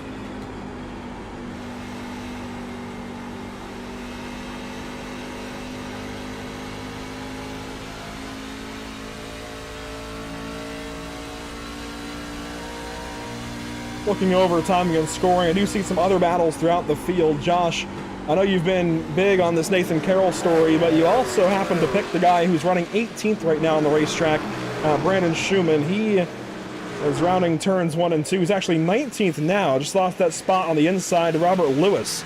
On track as the 14, scored as the 99. Admittedly, Bo Condon is down in 26, so I have no legs to stand on. But at least my truck is in the race, Super. What did you do to poor Connor Fuge? You know, in my defense, it was the wheel. All right, I had no say in it. I just spun the wheel. All right, I'd blame the wheel. But I do think, and I've noticed this. Whenever I pick someone, they don't typically do well. Whether that be fantasy, you know, driver of the day, whatever it is. I don't know what it is, but I seem to have a bad luck factor where everything I says just goes in a complete opposite direction. A couple of drivers in the pit lane here, Josh. It's driver and spotter. Caden Lapsevich and his spotter, Jonathan Platt, both came in this lap. Brody Marinko in as well. So these 3 on the same strategy, it seems, and they'll head back out on the racetrack. It's only lap 53, though. There is quite a ways to go. I think they're on a 5-stop or 5-run strategy, 4 stops, whereas the others might be able to cut a stop. We'll see. I don't know exactly how the numbers are working out. These engines, I'm not going to lie, got the volume so high in my head that I can barely think, but Regardless, here's Joseph Meal. This is for 4th spot. Pit stops looming. If you are in one of these positions trying to pass somebody here, Josh, if you're in one of these battles trying to make the pass, do you just take the undercut to try and get that spot away the easy way? Easy answer, yes. Seeing how much the fall off was, Lapsevich was about, by the time everybody cycled out and, was back running, about a second off the pace, which again, 7 laps, but knowing that, you'd almost want to run your fuel out, in my opinion. That way your undercut isn't what Lapsevich just had. And going back to fantasy and our picks for a second, your driver had a mistake, but for once my pick was before the green flag. I didn't change it. We're looking good. If you're wondering what we're talking about, what in the world are we on about with fantasy for a Pit Stop TV broadcast, we actually do a couple of fantasy games for a couple of leagues we cover Sunday mornings, Monday nights, and Tuesday nights here at Pit Stop TV. You can take part in the fantasy game, Clear Whiplash Fantasy, and the Pit Stop TV Discord server. We won't talk about it for too long, but I can tell you, Noah Rainwater, there's something being announced tomorrow, and Noah might be a part of it, and there will be fantasy for that. Keep an eye out. If you like Noah Rainwater, you might want to stay tuned in. And I think Andrew Nagy out in the YouTube chat, hopefully he's a part of that as well. So as pit stops begin for these drivers, Cody Vaughn going to hit the pit lane in the number 61. He has to readjust at his box. And then there's the 14 exiting as well. Andrew Patterson, not a great night going for him so far, but Andrew going to hit the racetrack again. 31st spot. He just got passed up by Christopher Fuge. Give him some time. I'm a believer in Andrew Patterson. I think we'll see him on Sundays soon enough. Now, are you a believer of his speed, or are you a believer because of his first name? I have seen him firsthand on the racetrack, and therefore I feel qualified to say I do believe within the next decade we see that man racing on Sundays in the NASCAR Cup Series. We're approaching lap 60. And, of course, 67 is going to be halfway in this race. Have to say it.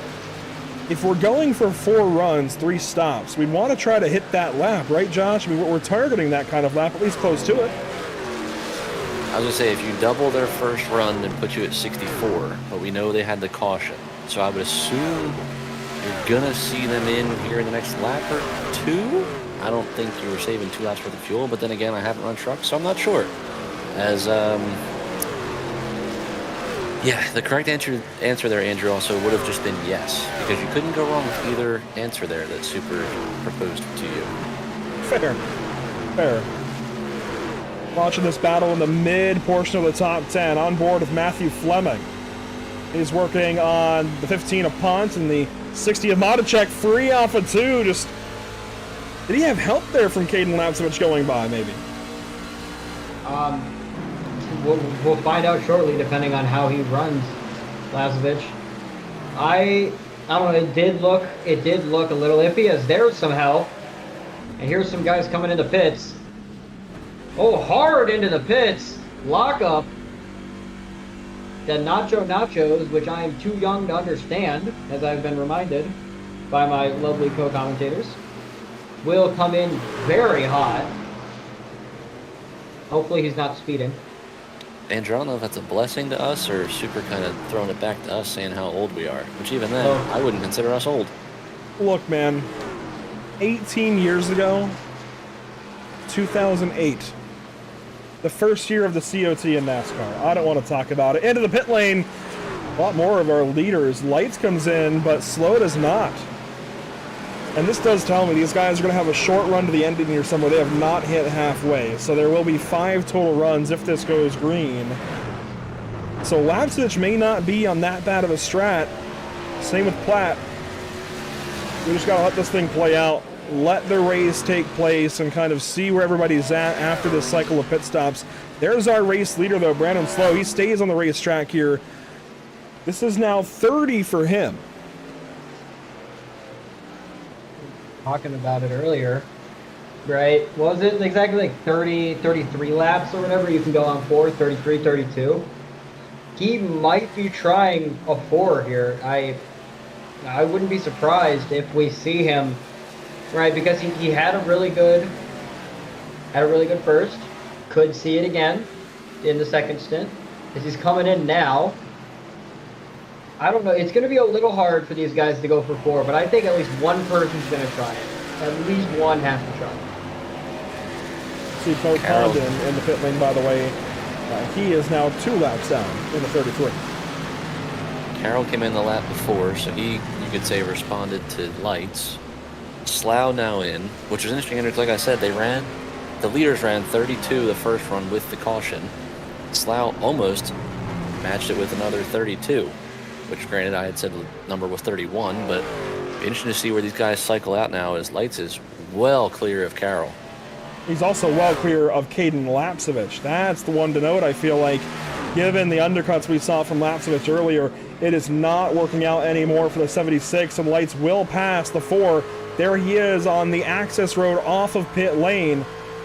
So it is Lights squarely ahead. Brandon Slow coming up back onto the racetrack. There you see Caden Lapsevich, then Jonathan Platt, and Carroll is another 4 trucks back. He's currently 15th. We'll wait until this all cycles through, but it's going to be about 6th place currently for him. Maybe even, maybe deeper than that, maybe 8th. There's so much to keep, looking at as we go on. So many cars in a great race for a great cause.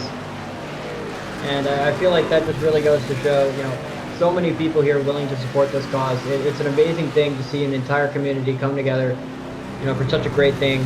I know I said it earlier, I'm going to say it again. I'm just really glad to see everyone out here and, supporting a cause that really deserves to be supported. So we mentioned it earlier, by the way, Andrew. back to the race lead. Go ahead. We mentioned it earlier. Lapsevich, I believe I said, was 7 laps before the leaders. He is now up to 9 laps behind the 4 truck as far as pitting. He pitted on 52. Slough was 63, and even Lights was 61. Actually, I lied. I can't do math. 11 laps. Yeah, it's 9 laps offset from Lights, 11 offset from Slow. I mean, that is rather significant, as that is cross flags halfway complete. 67 down, 66 to go. Actually, never mind. It will be this time, as Rainwater has stayed out a little longer. He will hit the line, so he will get us to cross flags. 67 complete, 66 to go. There we go. For the number 05, leading the way. Obviously, he's still got to make his next pit stop. It'll be his second of this green flag run, and we are a little bit spoiled. We have decent races, I'd say, on Mondays. Is that fair to say, guys? You've covered a few, and Josh, you run the league. But we have rarely been treated outside of Monday evenings to a race like this with this much green flag racing. I know we had the caution there early. This has been a stellar race, and compared to years past, not that either of the previous races had been bad, but this is a whole lot better. This is a really fantastic night of racing so far. As Rainwater hits the pit lane, Brinkley will continue on. He's, of course, got some late model experience, and right now the late model to truck pipeline is as popular as ever. Maybe this could be useful for him at some point down the road, but he's going to come in, make a pit stop here. Nice little entry here, watch out, and he's got it. Great entry. And to add to your prior point, I'm really glad that we get to see some great racing. Of course, as you mentioned, I was in, I've been in the booth for Nora quite a few times. Every time I'm in there, I see a treat, and this is reminding me of those great races that we get to see in Nora. There's so much to watch, so much that's happening all over the track, and there's just action everywhere, and it's so fun to watch. Just so glad to be a part of it. And I mean, I'm willing to bet Josh might be a little bit biased regarding Nora, but I think he can confirm, right, Nora's a great show, and I'm really glad that we get to see a little bit of here where we get to see it from home. I think I'm back. I think we're good. But, yeah, I'll agree with that, Super. I am a tick biased, kind of like Andrew is with, an Andrew that is racing tonight, but we won't talk about that one. His lights right now 3.1 seconds and is just about half a tenth off of Slough's pace. It's coming around to complete lap number 71. Carroll, you had mentioned earlier, Andrew, is now 7 seconds back. Before pit stops, he was about 4.5. So even then, pitting 1 lap before, right? Yeah, 1 lap before Slough and 1 lap after lights. Couldn't find the happy medium. He lost time to all parties involved. Carroll is at least back to the top 5. He is in 4th place, trying to run down Joseph Meehl. And when we look back at the run through the pit lane, look at the pit timer here, 38.12 seconds for Carroll, including the 14.45 second box time. The 39 ahead, nearly the same box time, but Carroll was a bit faster in the lane as a whole. When compared to our leaders, a little bit slower. Slower there at a 37.99.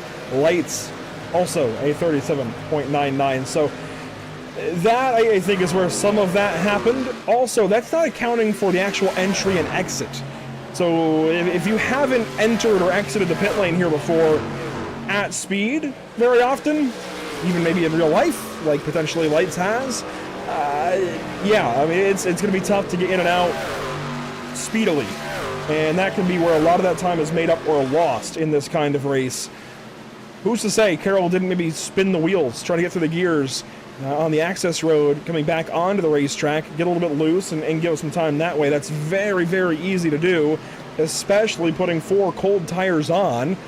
The rears just don't want to hook up. You're trying to get power down, and we talked about it earlier, just under 700 horsepower in these NASCAR Craftsman trucks. It varies a little bit, I think, maybe by the Elmore motor that you actually get, but they are all right about 650 horsepower as they come from Elmore. As look at that, guys, the lights are coming on here at Homestead Miami Speedway. We are into sunset proper. Something I always love about this track is how beautiful it looks under the lights, and I'm really glad we're going to be able to see a glimpse of that now as we're right on board with Carroll as we see his ventures on the top lane. Yeah, you guys were talking about it, last to first. Honestly, maybe he should have gone a lap down. I think that would have made it more fair for the rest of the competition, but he's having a great race for himself so far. It's really, honestly, really just impressive to see what he's doing. As we see, there's a little bit of mistake from Melly ahead of him. Again, I'm horrible with names. You guys have known this. As he's going to peek down the inside, try to get something to work. Maybe on the exit of turn 2. Playing the air games. If you get that air pack from that rear spoiler, it could free up the truck in front of you as he falls back in line. Andrew, I like this camera shot you have here, actually, because it kind of gives you, granted, a quick glimpse, but the sun off of turn 4. A certain time of day, certain, obviously, I guess, year, time of, or it's a time of day, but I guess time in sim, that sun can be brutal. I know we saw earlier in the year on Mondays, Darlington going into the night was brutal. It can be even bad here. Does that affect you as a driver, in your opinion, even though it's obviously the sim? I suppose it depends on whether or not you have HDR turned on. You see there, it's pretty bright, even from that camera on the back end of the cockpit of the truck.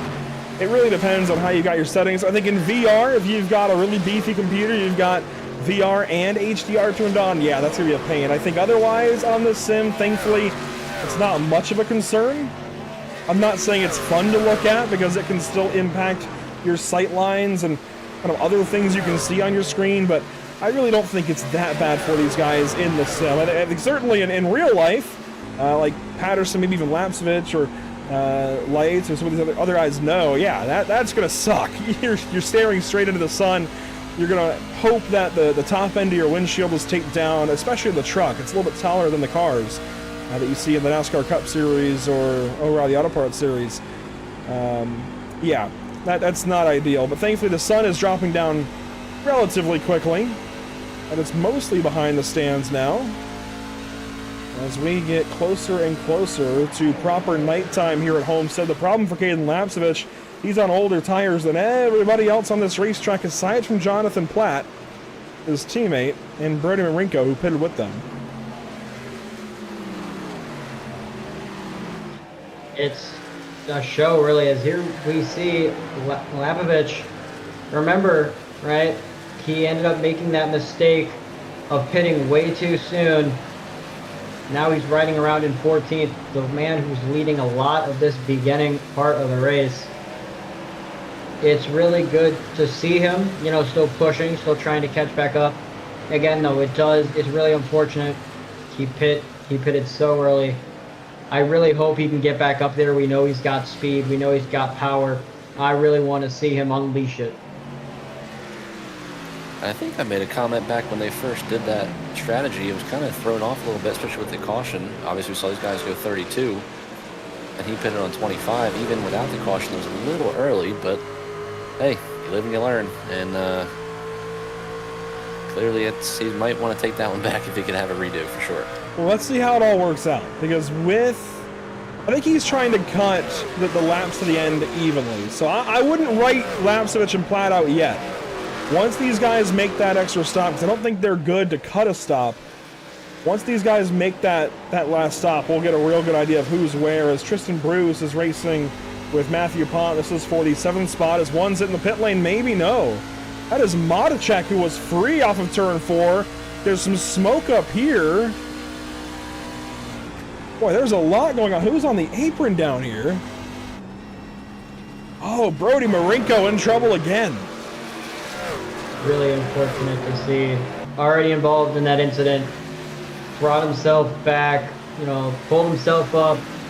It's a shame that he's back down here, but I don't know, was he trying to pit and maybe just lost it? We're going to find out and see if he tried to come in this time. It is right about when those guys would be pitting. We are not far at all from seeing Platt and Lapsevich at the pit lane. No dice here. They'll keep digging a little bit longer. Well, they don't have much farther to go. In fact, Modicek is going to hit the pit lane, so he did try to pit that last time, and he had to bail out. Platt will pit. Lapsevich keeps going. As Lights leads the field with about 1 second to spare. Back to Brandon Slow in the number 2. Scored is the 4. That is your battle for the lead. Carroll is into 3rd. But he's free off of turn 4. Maybe not 3rd for long. Here comes Meal on the outside.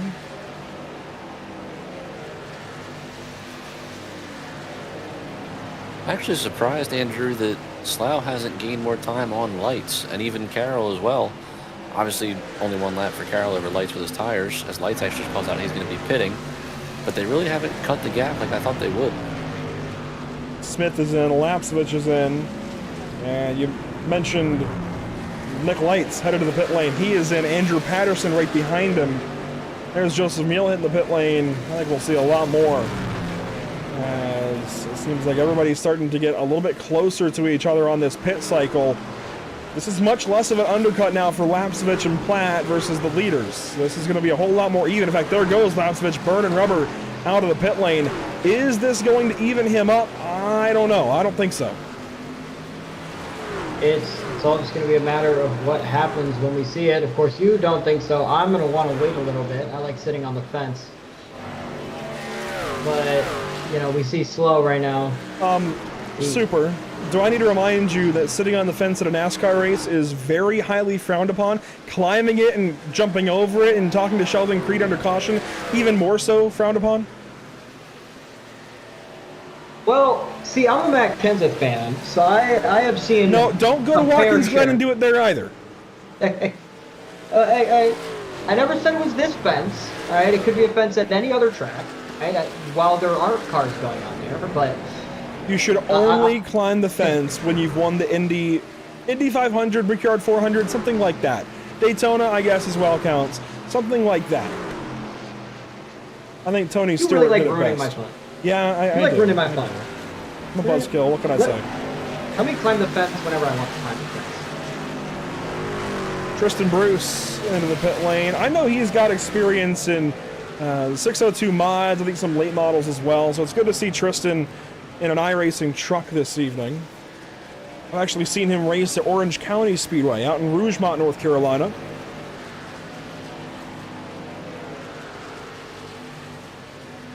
And Josh, when do these guys pit? Fleming, Clapper, Lewis, Hughes, Rainwater.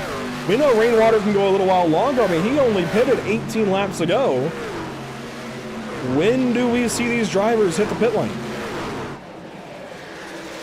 I almost wonder, Andrew, if they're going to risk it and try and stretch it. Because I know like I said, we've been saying all race, 31-ish laps. We've seen guys go 33, 34. If you pit it on 66, that puts you, 34 laps? And in Rainwater's case, he pitted on 68.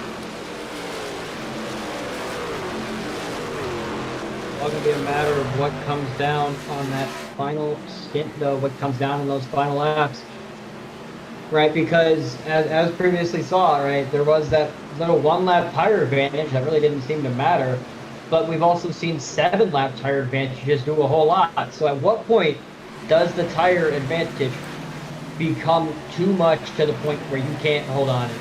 Right? I feel like that's the question. At what point is it safe to be like, all right, I have like a 3-lap tire advantage, I have a 4-lap tire advantage, I can easily catch?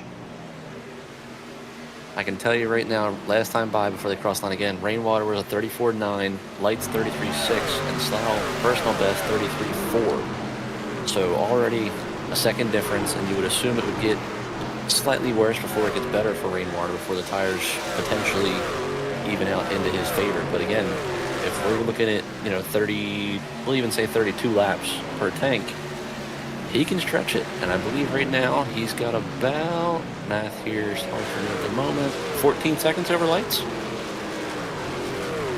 And I definitely think Rainwater can go 10 more laps to get to 100 to cut a stop out of this. We're watching these lap times. Rainwater 35.0, Lights 33.7. That's closer together than I would expect at this point in the run. Clapper, by the way, just pitted. Justin Clapper the 25. But you see Fleming, his tires are starting to really drop off, and those extra few tenths, that matters, especially compared to Brandon Slow and the number 4, who's still lapping at mid-33s. A little bit slower that lap for the 4 truck.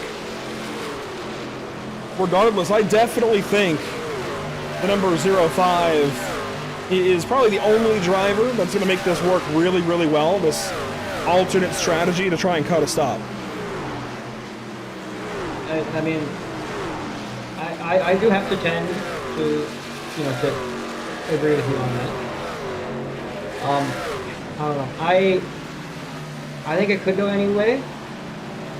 I think there's just a lot of things in play here as we see Rainwater. Right, you can see just a tire advantage there. Again, I like sitting on the fence. I can't quite tell what I like yet. I will tell you what I like after the race ends. But as of right now, I can't make up my mind. I probably should have clarified, Andrew. I was going to lap 100, which would obviously give you 33 to go. So yeah, I was trying to say if you make it to lap 100, you can, as you were saying, cut that stop to whereas I would assume Lights, Slough, all those guys have to stop again, correct? Yeah, they'll have to hit the pit lane one more time, and you hear Rainwater really let the engine drop down in revs mid-corner. I don't know that anybody's putting the clutch in tonight. I think because of the tires.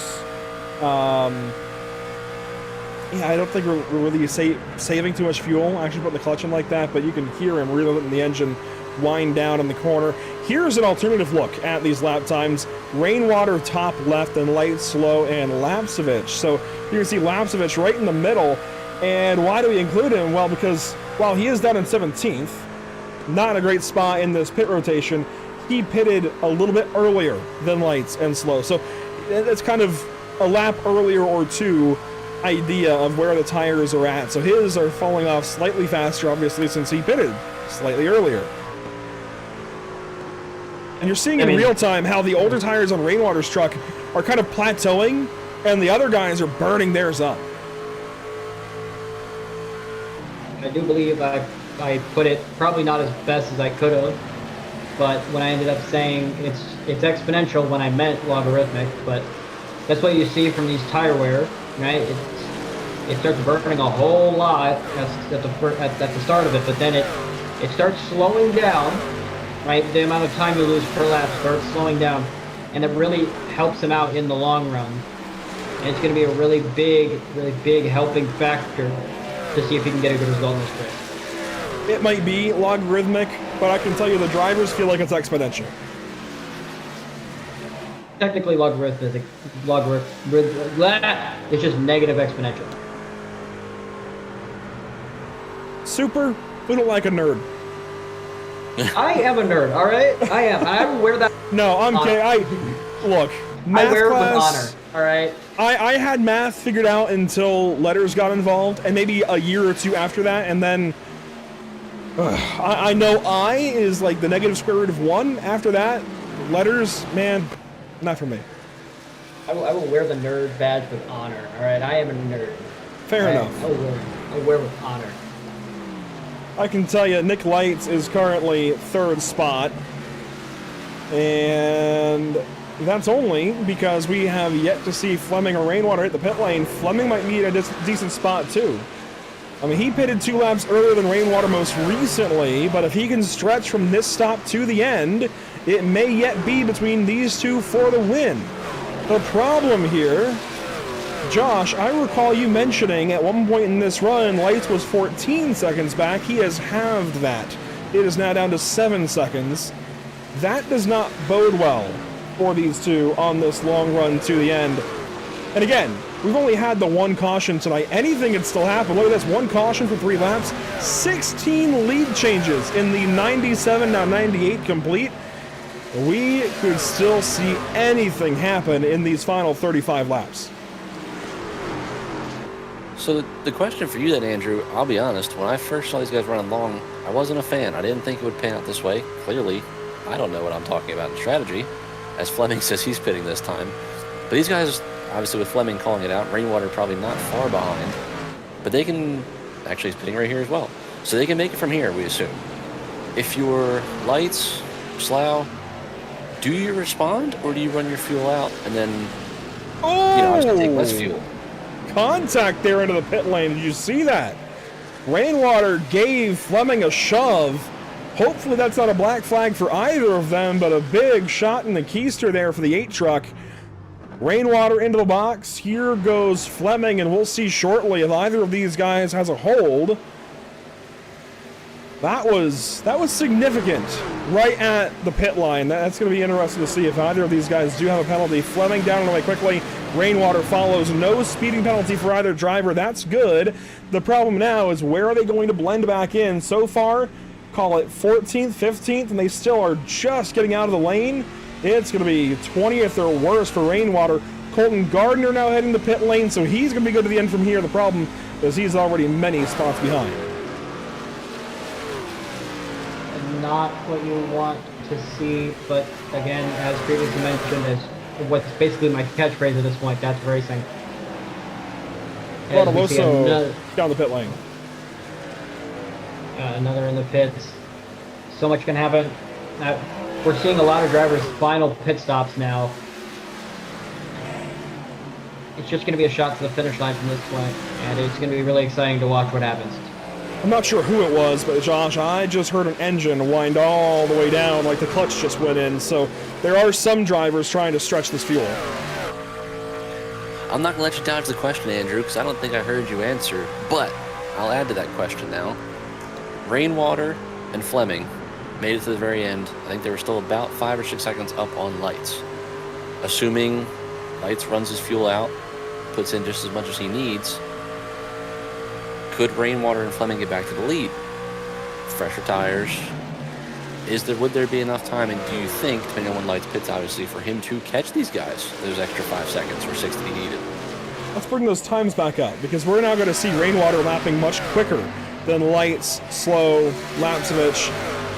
And I think for their best case, Nick, Brandon, and Caden, they still have to run these laps all the way out, because they're going to want to have that tire advantage later on Rainwater. Maybe pit 5 laps early, but not too much more than that, because you want Rainwater to be on older tires later on, have those better tires, and be able to run him back down. That is your goal at this point. It seems counterintuitive, but if you pit early, you're just going to even the advantage out, and Rainwater's going to be gone, and you won't have anything to catch back up with. We've actually seen this recently in Nora on Monday nights. A driver kind of being in a weird spot where he was going to have to pit later than other drivers trying to catch him. It was at Chicagoland, and he tried to even it up and gave away his advantage and couldn't run that driver back down. You do not want to pit yet you got to trust the process. We're watching Tristan Bruce race with Matthew Punt and Tyler Smith currently. But keeping an eye on these lap times, and of course, Lights and Slow have taken over the race lead. There's the number 5 from Tricon Garage. Rainwater still top left. You see his laps are actually evening out. Is that just from traffic here? I would think so, because he's got new tires. Him and Fleming have been going back and forth.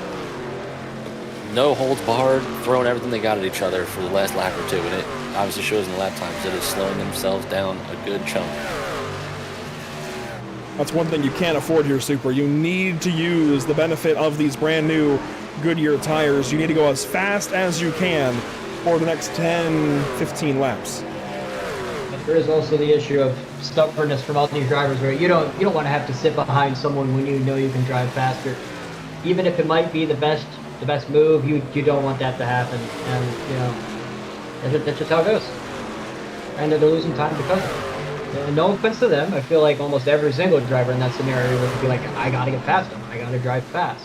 As we see, look who's in the pits, Mr. Last to First. Where's he gonna come out? He's not taking tires here, guys. Never mind. There we go. Okay, left sides are on. I don't think I saw the right side up. Maybe we were switching cameras to him. Trick you. Yeah, the time supports 4 tires, but for a second, I did not think he was taking tires, which would have been a shock to say the least. But Nathan Carroll, he's been super fast tonight. Certainly in the running for our Driver of the Day nominations here in about 10 more laps or so. He's going to merge back on in 19th spot. And for reference, this is about 14 seconds behind Rainwater and Fleming, maybe 15.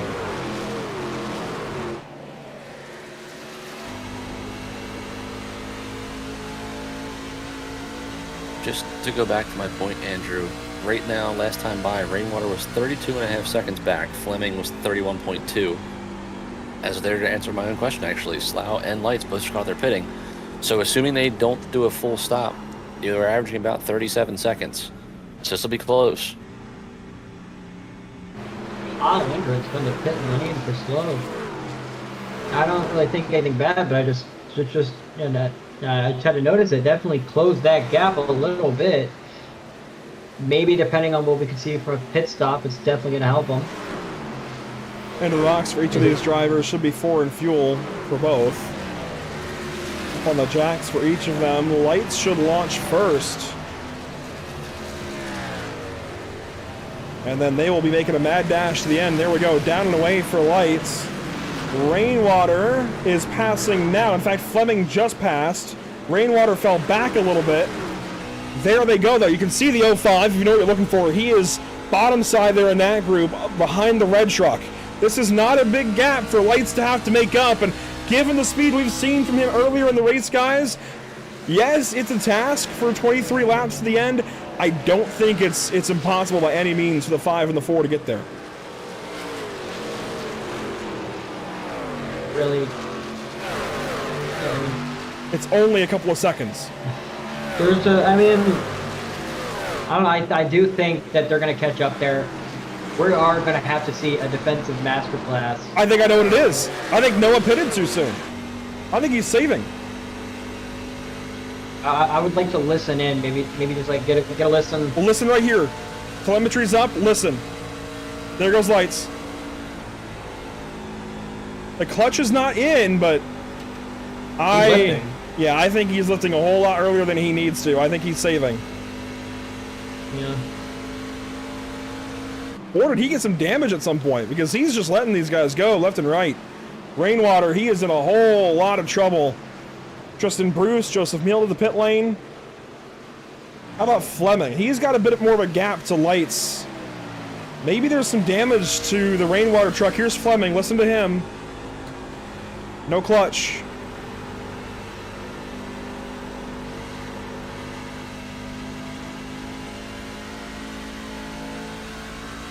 I'm gonna be honest.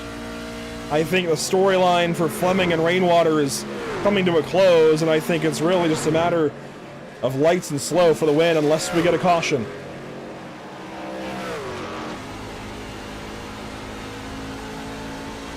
Gotta wonder too, Andrew, did Rain Rainwater maybe make his tires a little angry? Like I said, him and Fleming were throwing haymakers at one another for a lap or two.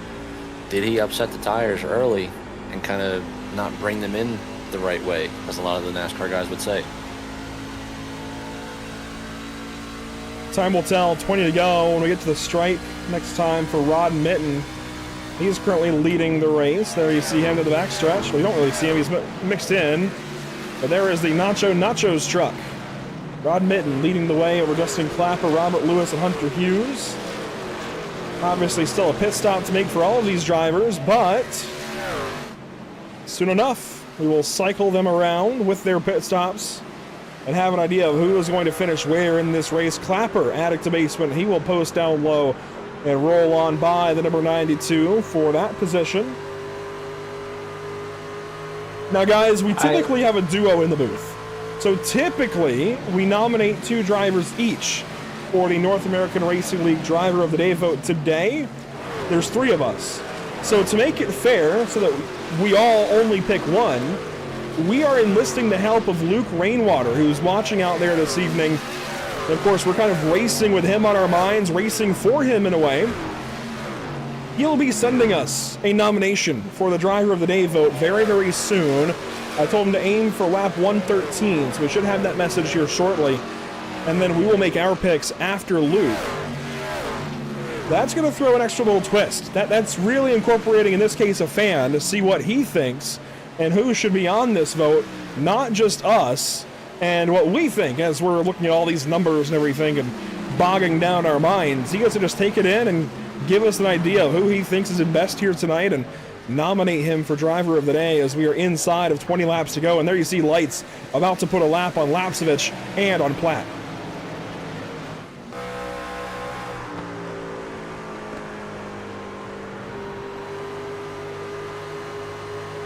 We see Nick Lates. He's been having a great race so far. Really just been powering through. Been, you know, honestly, like, I don't even know what to say. He just had an overall great, consistent race. Been up front all day. Been at least top 2 for a majority of this race. Just a really strong, great day from him, and I feel like at least one of us is gonna have to choose him for Driver of the Day. I wouldn't be surprised if he wins the overall vote. Well, Luke Rainwater has picked driver number 5 for the Driver of the Day vote. So how about that? He's taking the easy one off the board for all of us here, guys. We've got to get more creative. And hey, that's exactly what I wanted to give him first pick. He picked easily the best driver here this evening. 42 laps led, and he's going to add some more here in just a moment as he crosses the stripe to make it 43 laps led as he puts a lap there on Justin Clapper. Off the corner, actually, somebody just went to the wall down low. I think that was Chris Refuge. It was. The 49 just had trouble. But getting back to it here, guys. North American Racing League Driver of the Day nominations. Nick Lights first on the board, thanks to Luke Rainwater. We're going to go reverse order. Josh Conover, who you got? I'm going to give Luke some props there. I was going to go unbiasedly pick the Tricon driver, but hey, Luke, that was a great pick. I love that pick for you. I'm going to go for one of the guys that tried the long game. Not necessarily paying off so far, still P3. I'm going to go Matthew Fleming. Based on the YouTube chat, that'll be a popular pick. Definitely a few Flemdog fan club members as he gets hit there by Brinkley through 1 and 2. Great save by the 8, but definitely a moment.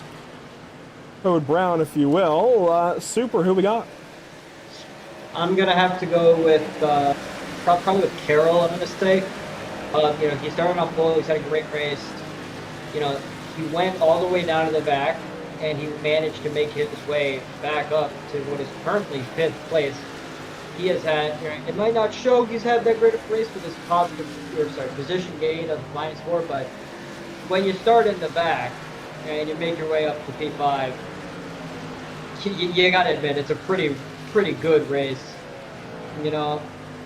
Even if he doesn't win, I think he can still be proud of himself with the effort he's made to catch back. I do want to give a sentimental nomination to Noah Rainwater. It won't be an official nomination. I'm not sure what's going on with his truck right now. He's been a little off pace, but trying to stretch this fuel out. It seems like the pace is coming back to him regardless. He's in fourth, may still finish well. I want to be creative, though. I want to look for somebody else who's made an impact in this race that we maybe haven't talked a lot about. Some other drivers that are in that category for me, Tyler Smith in the 74. Look at that, up from 17th into 7th, 10 spots on the grid. Also, Matt Rodoloso, he's been up from 19th to 8th. Tristan Bruce is going to make that 9th again. Still, 10 spots there for the 21 truck. However, there is one driver that I noticed during our heat race tonight that I want to give a lot of props to, and that's the driver of the 18, Hunter Hughes. He started 27th. He finished second in that heat race. He drove from the back, I believe, of that heat racer, at least about midway through it, passed some trucks on the long run, put a good heat race together, started back in 27th. He is now running 12th. There is still a top 10 in grasp for him. If he can run down Rod Mitten ahead, maybe even the older tires on Matthew Pont's truck in the 15, Hunter Hughes can still get a top 10. I'm going to nominate the 18 as kind of an underdog who has just looked really good since the heat race earlier. I've had my eye on that number 18 for a while now, and he has put a very, very clean, strong race together. Those are our 4 nominations for tonight's North American Racing League Driver of the Day vote, as Rainwater puts a spot back on Fleming. I guess Noah's clear on fuel. This is the battle for third.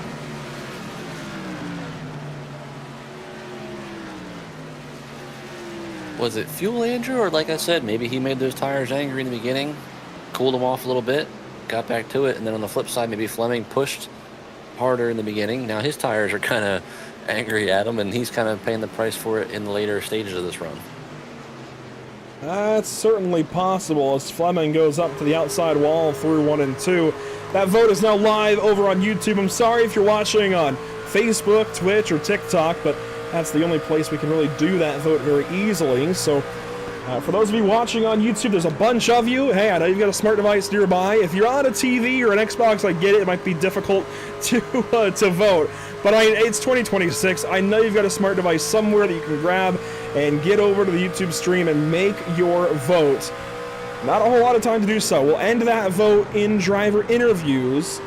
So get your votes in early and spread the word. Inside of 10 to go here, guys, I don't think there's been any argument that the 5 has been the best here tonight. Can he hang on? Could we get a caution? A lot yet to figure out. I mean, it's just, lights out since the green flag. He's had a great race here. I'd say the only real one that's been close to him has been slow, but I do have to give the advantage to lights. It's just been a great race. I would not be surprised if he went to driver of the day.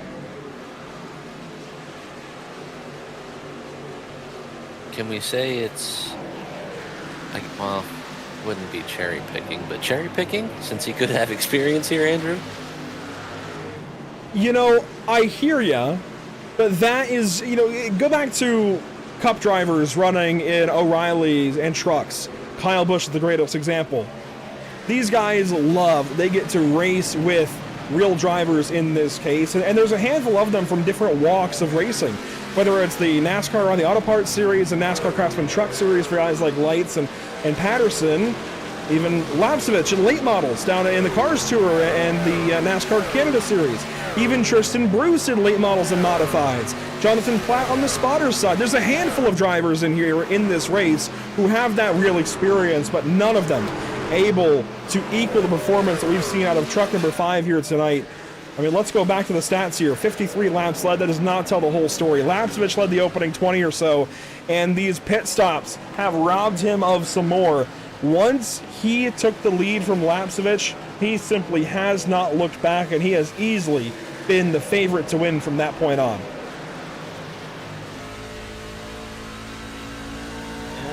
With everything that has been said, Carroll has actually dropped down a spot out of that top 5. Unfortunate for him. Last to first seems to be last to 6th right now, but still trying his best. Trying to get, wow, very slippery coming out of turn 4.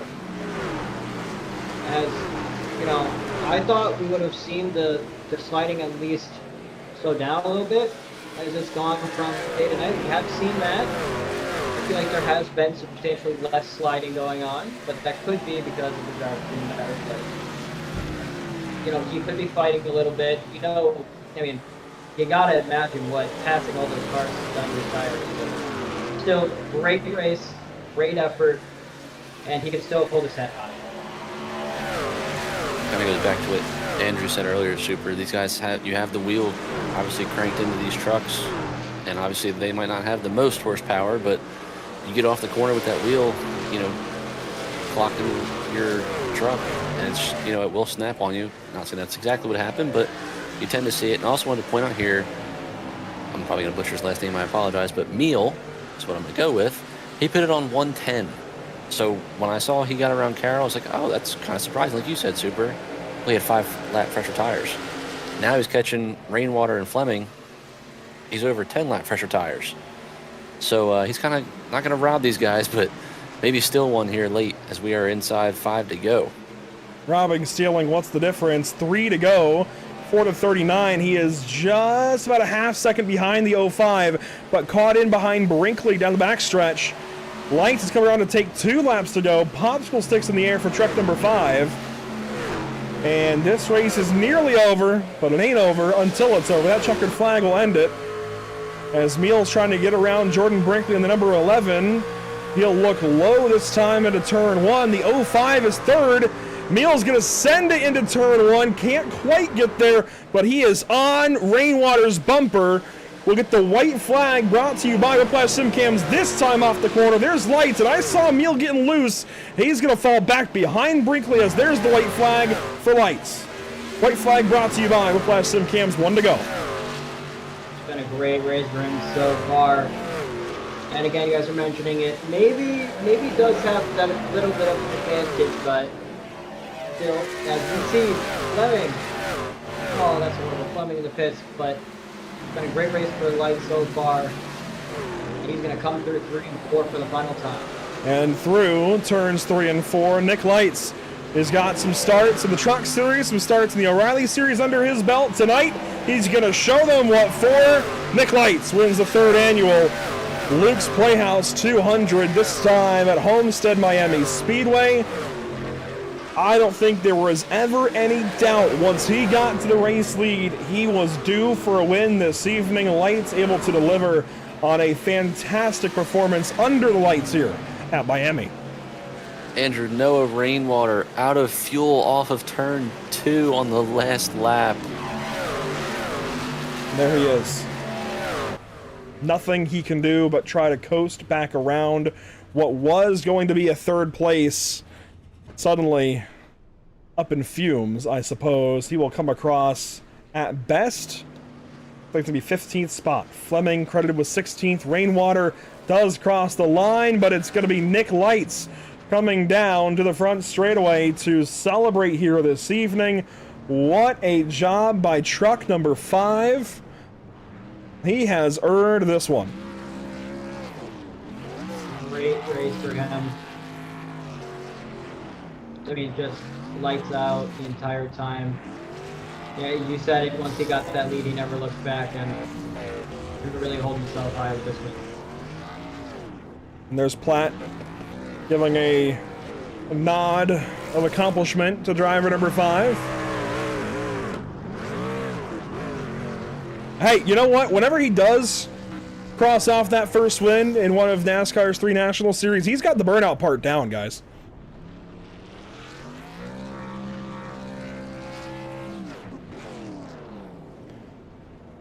Lights able to park it here at Homestead Miami Speedway. We'll take a look at your unofficial race results in just a moment or two. As it's a checkered flag for the Tricon Garage number 5. A few other drivers burning out, doing some stuff around the racetrack, celebrating a really, really solid race here this evening.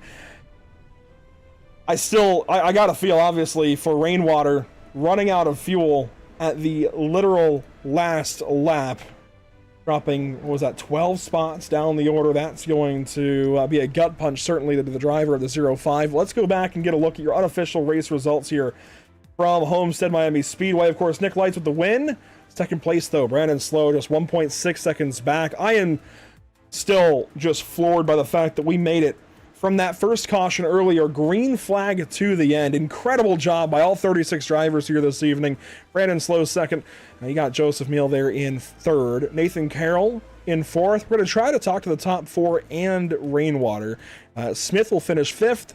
Tristan Bruce, Matt Rodoloso, Rod Mitten, Matthew Pont, Robert Lewis, your top 10. Good to see Lewis up there. We did not talk much about him. That's kind of an underdog just within your top 10 here. Clapper in 11th, Hughes in 12th, Platt in 13th, Labovich in 14th, and Rainwater, as mentioned, fell down at the line, will finish in 15th. Schumann, 5, Brinkley, Gardner, and Matichek will round out your top 20. And back in 21st spot, you'll find Chase Leahy. These guys all kind of not a good night. Ended up a lap down. That's just the way it goes when you have over 100 laps to the end. Green flag. Thomas Meeks, Brad Slagle, Chris Refuge, your top 24. Matthew Fleming ends up 2 laps down in 25th. Andrew Patterson, a rough go of things here at Homestead. He finishes 26th. Matthew Ebert there in 27th. Bo Condon in 28th, just ahead of JP Jones and Daniel Half. A few more on the next page. Marinko, Vaughn, and Keller started the race. James did not make it very far, unfortunately. And then Connor Fuge had those internet issues as Barrett Morton, I believe, played race control for us this evening. Didn't have to do a whole lot, that's for sure, as we'll bring in our race winner. And Nick, I mean, once you passed Caden in that opening run, it seemed like it was kind of game over from there. But you did have to fend off that Brandon Slow guy for a little while. How fun was that early on in the race? Oh man, that was a blast. Shout out to Noah for putting this on, and then Luke and everybody watching for sure. But yeah, I mean, it was a blast. I knew me and that 4 were pretty much the long run class of the field with that, and to try to hold him off there at the end was tough. I knew like that last run before that pit stop, the last pit stop we had, he was catching me pretty quick. So when he pitted with me on that last stop, I was kind of worried that he would be right on my tail and pass me coming to the end. But we held him off and got home first, so excited for that. And of course, when you go run the real Tricon Garage number 5, you have engineers working on strategies for you and everything. Everybody's got it all planned out for you. They kind of tell you when to pit. You don't have to think about it too much, but that probably was not the case here tonight. Obviously, you've got to figure everything out on the fly. Maybe you have 1 or 2 guys helping you. How stressful was it to try and find the right time to pit, to manage these tires and the 60% fuel load?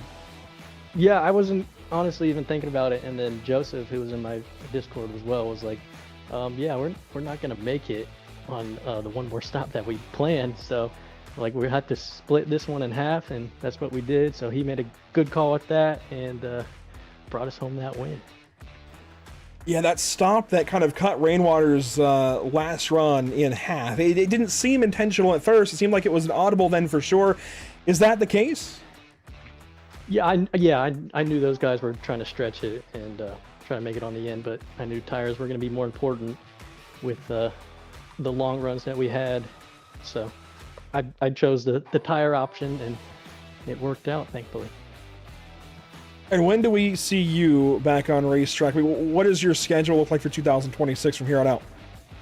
I got something planned with Young's Motorsports for Atlanta in the O'Reilly Series, and then maybe a couple more races at Tricon later in the year. Soon to announce that. That's exciting, Nick. Good to talk to you. You are just the second winner of this event. It was Vicente Salas the last 2 years. I know you were in at least one, if not both of those. It's got to feel good to get this win this evening. All, of course, racing for a good cause, kind of donating our time to try to help prop these guys up, including Luke, who was able to go to the beach thanks to the efforts put on by Adaptive Surf and whatnot. How important is it for you guys who are in the industry to do these kinds of things off the racetrack? Oh, I mean, it's big for sure. Yeah, shout out to everybody to be involved in this. It's pretty cool what we're doing here and raising the money for it. So yeah, excited for that, and it was a fun race. So that's all the better when it's a fun race. Nick, good to talk to you. Congratulations, dominating here tonight at Homestead, Miami. That number, 59 laps led, does not tell the whole story. Thank you. There you go, Nick Lights with the win this evening at Homestead Miami Speedway. Second place, Super. How about Brandon Slow in that number 4? And We keep talking to this guy. Unfortunately, not yet as the race winner. The last couple of years, he's been involved in the races there at the end. Tonight, no different. Unfortunately, one spot shy. Yeah, Brandon, you had a great race. Unfortunately, you came home in second. Just how do you feel about the race overall? Oh, I had a blast. I mean, second year in a row going P2. Last year I finished. I think Lane Riggs beat me, so this year Nick beats me. So one day I'll get the win. But I had a blast. Yeah, well, again, hopefully you do end up getting that win. But I just want to run through your head. How are you feeling about the pit stops? How are you feeling about the strategy of this race? Coming into the race, I didn't have anything. And no, I didn't even know how many tire sets we had. So I was kind of going with it on the fly. And early on, I was like, let me just go a little bit longer. I knew me and Nick were the two fastest cars, so just really going off of what he did.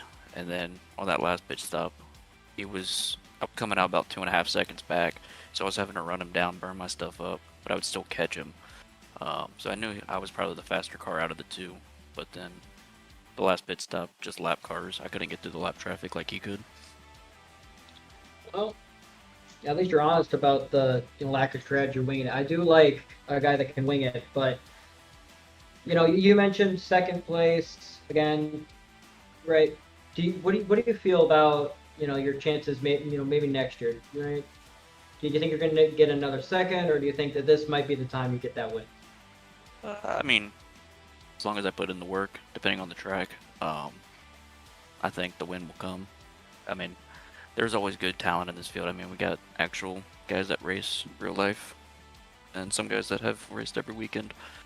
So it just depends on who's in the field. I like the competition. I like to try to push myself, especially with no real life experience. So, well, I personally hope to see you on the top step. It was really exciting to see you battle it out with lights. And I'm looking forward to being able to see you race again. appreciate it. How about that for a wrench turner going P2 tonight? Congratulations, Brandon. Thank you.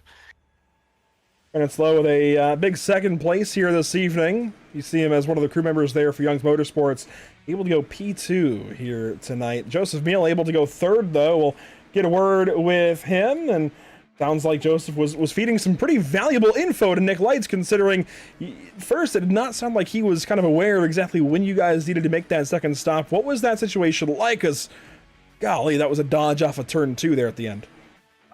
Yeah, I just kind of kept an eye on the fuel situation after halfway, and just kept an eye on it. And once I realized we were going to be short, no matter what we did, it was just time to split it, and it was now or never, and I'm glad we did when we did. Obviously, it worked out for this third place finish. We've seen you in these events the last couple of years, but I can't recall you being nearly as strong as you were here tonight.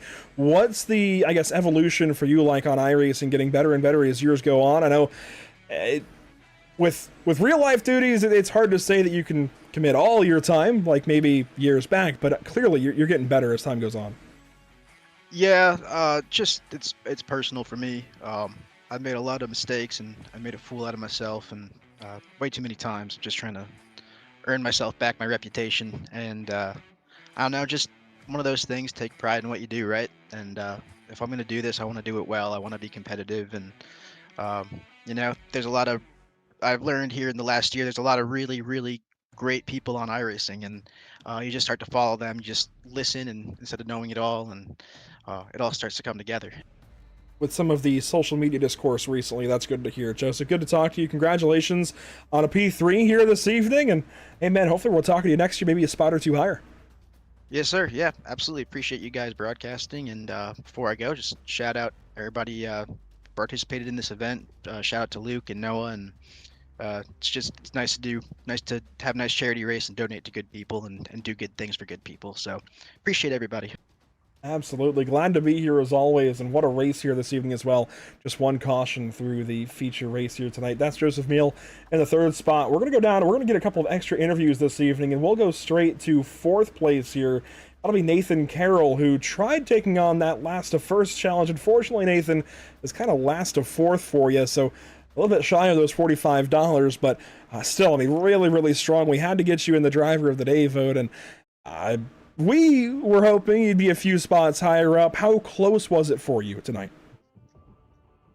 Yeah, with the lack of yellows, that kind of made it impossible. Like I got through 20, 30 trucks pretty quick, and then, but we ran green the rest of the way. So by the time I had made all those passes, I had already lost so much time to Nick and Brandon, and it just kind of, I needed a yellow to catch back up. And but even then, like, I don't know how it would have turned out, because I didn't feel great about my short run speed. So but it was fun. It was fun, climbing through there, and it was a little scary at the start, but I like that the race went green, and it really came down to just managing the tires and all that. That was fun.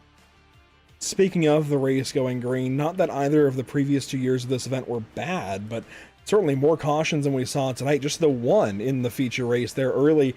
What was the expectation when you guys took that first restart? It could not have been that you guys would go 120 to the end.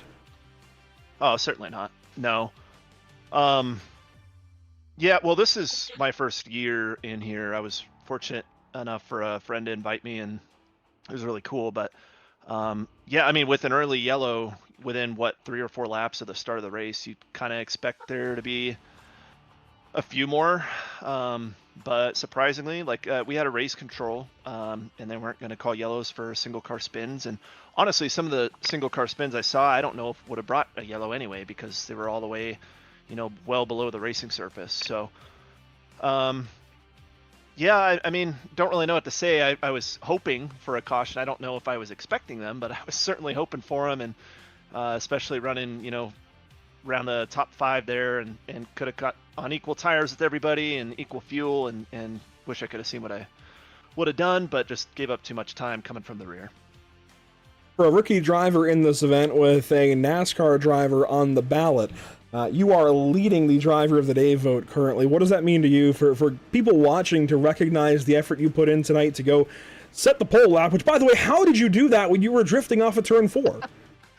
I have no idea. So Rod Minton is one of my buddies. I was racing with him. He's the one who invited me, so thanks to him for that. But he was on the provisional pole, and I was waiting, and I hit the wall coming like on my up the speed lap, and then I felt good through 1 and 2, and then coming off of 4, yeah, I was completely sideways, but I never lifted.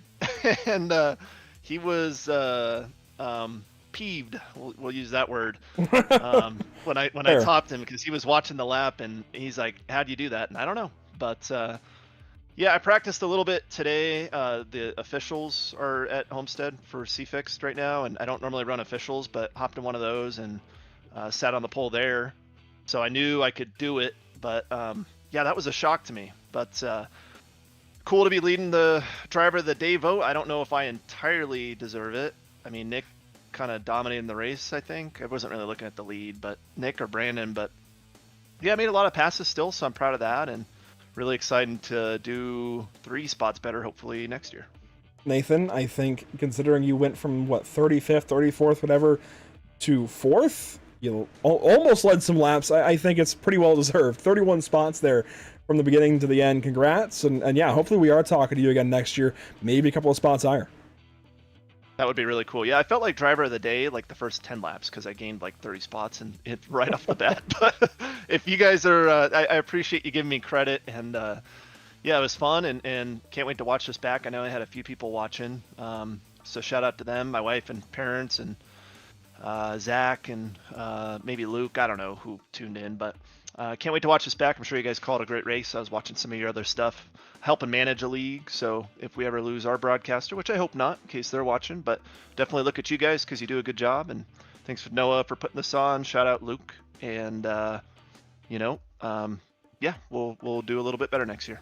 Glad to be here. Always good to meet and talk to you, some new people, make some new impressions. Nathan, congrats. Thank you very much, guys. Appreciate the kind words there from Nathan Carroll, who finishes 4th place this evening. And now we've got to bring in the guy who was just a few Noah rainwater drops short or something. I had that better in my head. Regardless, I think you had it better on the racetrack in your head as well, Noah. What happened there at the end? I was 1 lap short on fuel. Misjudged it. I was sitting there counting all the laps, thinking I was good, saving fuel really early on, and I was like, all right, white flag in the air, here we go. All I gotta do is beat Joseph, and then I hit the line and it never threw the white flag at the next lap. Was that 0.1 remaining in my tank coming to the white?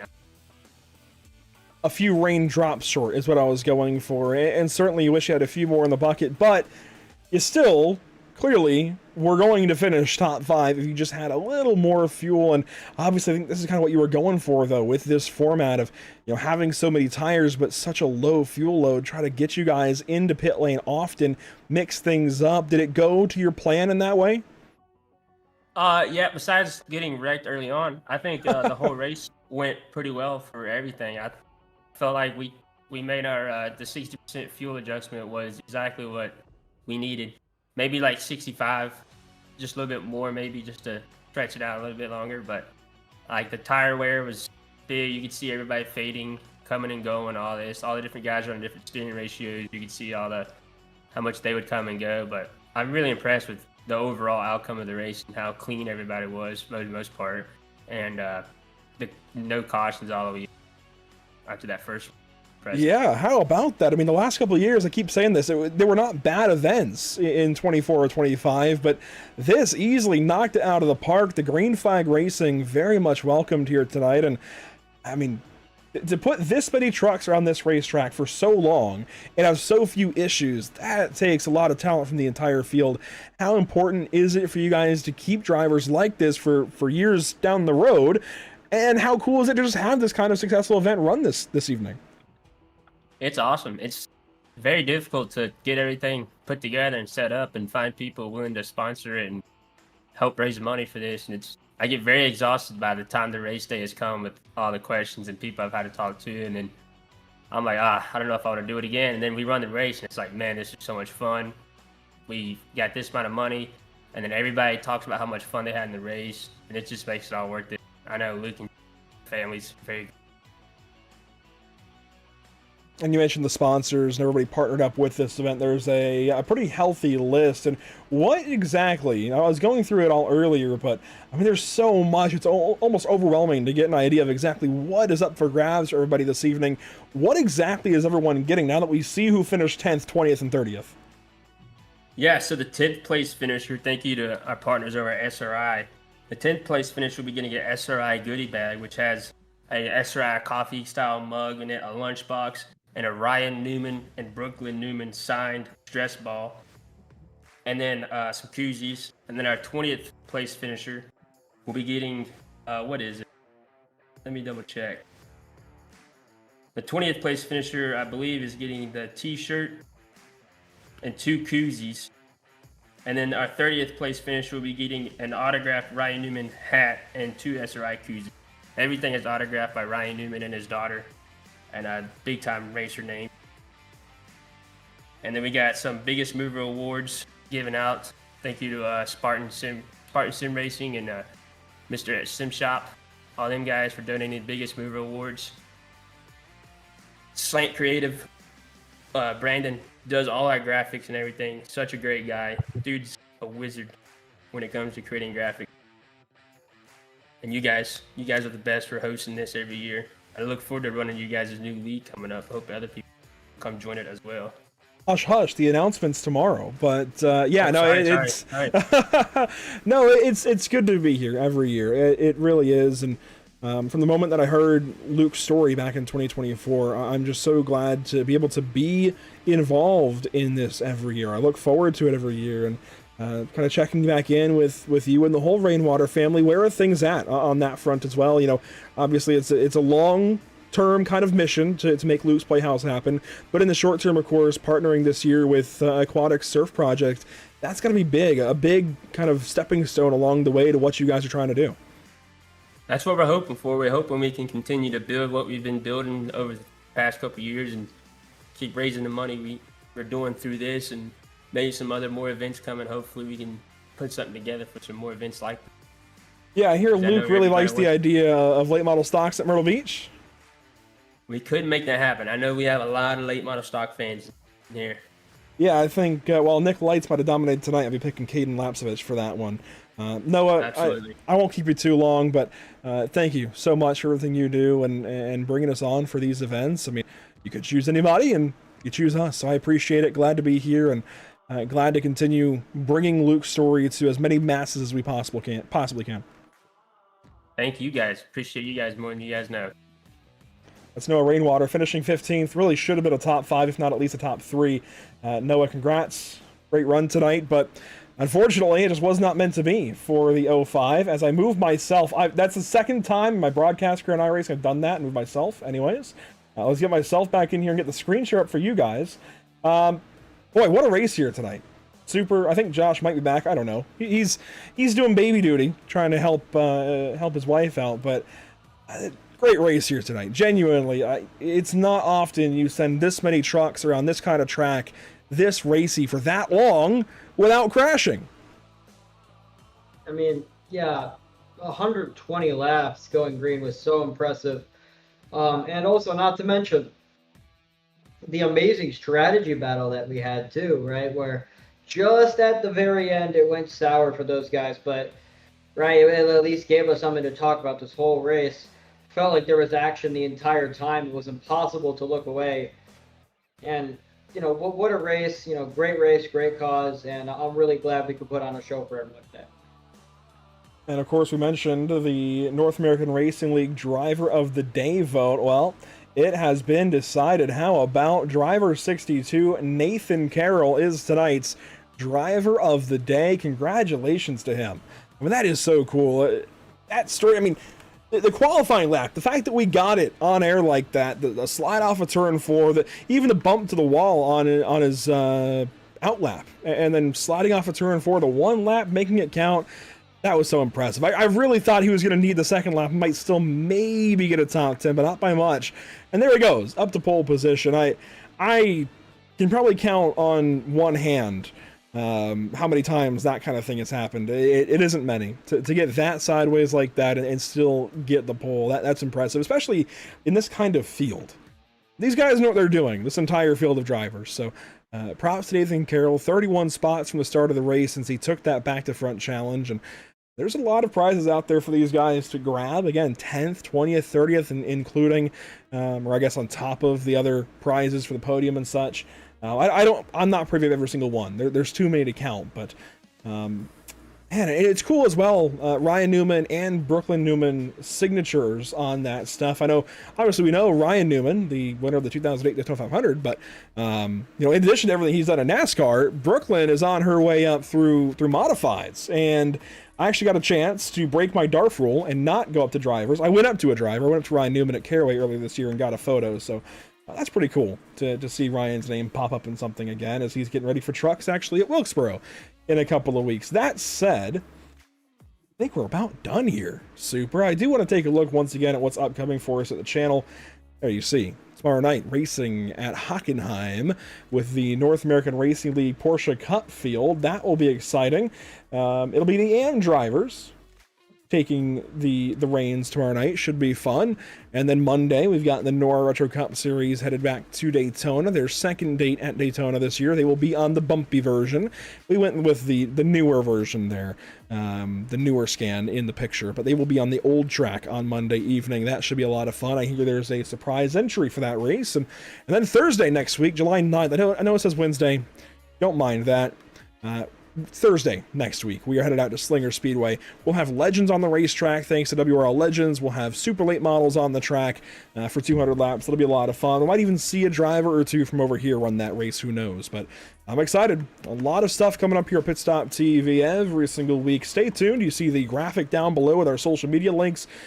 Super, we are all over the place, even streaming over on TikTok now for all of the brain-rotting youngins. I'm a little offended that you decided to mention me when mentioning the youngins. Guilty by association. I know I was ragging on you a little bit for being older than me, but it's great that we're reaching everyone, reaching all these people. It's great that everyone's able to see these amazing races, and I really hope that some people see this, they think it's great, and they keep tuning in. Absolutely. Like I mentioned to Nathan Carroll, it's good to continue to kind of meet new people, broadcast new people, and see new faces in these races each year, and everything we do here at Pit Stop TV. So thanks for being here this evening, everybody. I know Josh had to kind of leave a little bit early, but super, Josh, thanks for being here tonight. Of course, all just kind of volunteer hours on this side of it for this one. Just signing up. Let's do it. Let's make a broadcast happen. Luke Rainwater, I know you're out there watching still. Thank you for allowing us to do this. Noah as well. Noah and Luke kind of making all of this happen, all of the admins on that side of things. Thanks for what you guys did this evening. Everybody put on a stellar event, 3rd year running. It's always so much fun. And if you can, consider donating, please, to the Venmo. You see it top right of your screens, but they're all night long. / Luke's Playhouse if you're on web, or at Luke's Playhouse if you're on mobile, at Luke's Playhouse. That is the Venmo to donate to. Looking to get $1,000 tonight to go towards an aquatic surf project wheelchair for someone like Luke Rainwater with spina bifida or in that category. So please do consider donating. It makes, we all get to enjoy the beach, frankly, and there are certain roadblocks in place for them. Let's just be honest. It's not fun to talk about. It's not a great feeling, but it's not as easy for Luke, for example, to get to the beach, and to allow him to enjoy the same things we can. That's what he deserves. He deserves to enjoy it just like all the rest of us. Kids like Luke, they deserve to be able to go and take a stroll down the beach, and it warms my heart to know that Luke could. The idea here is to hopefully make sure the next kid can as well. So that's the sentimental moment for the evening, and I'll put the tears back in there for a second, but seriously, thanks to everybody for being here. Noah, again, thanks for having us, and I guess we'll see you all in 2027. Make sure to tune into everything we have here at Pit Stop TV. We have a lot more going on throughout the week, but it's been a lot of fun. We'll see you all in 2027. Make sure to tune in tomorrow night as well if you can. Porsche Cup Cars at Hockenheim Ring. We will see you then. Until then, it's been a great year, and we'll see you in 27.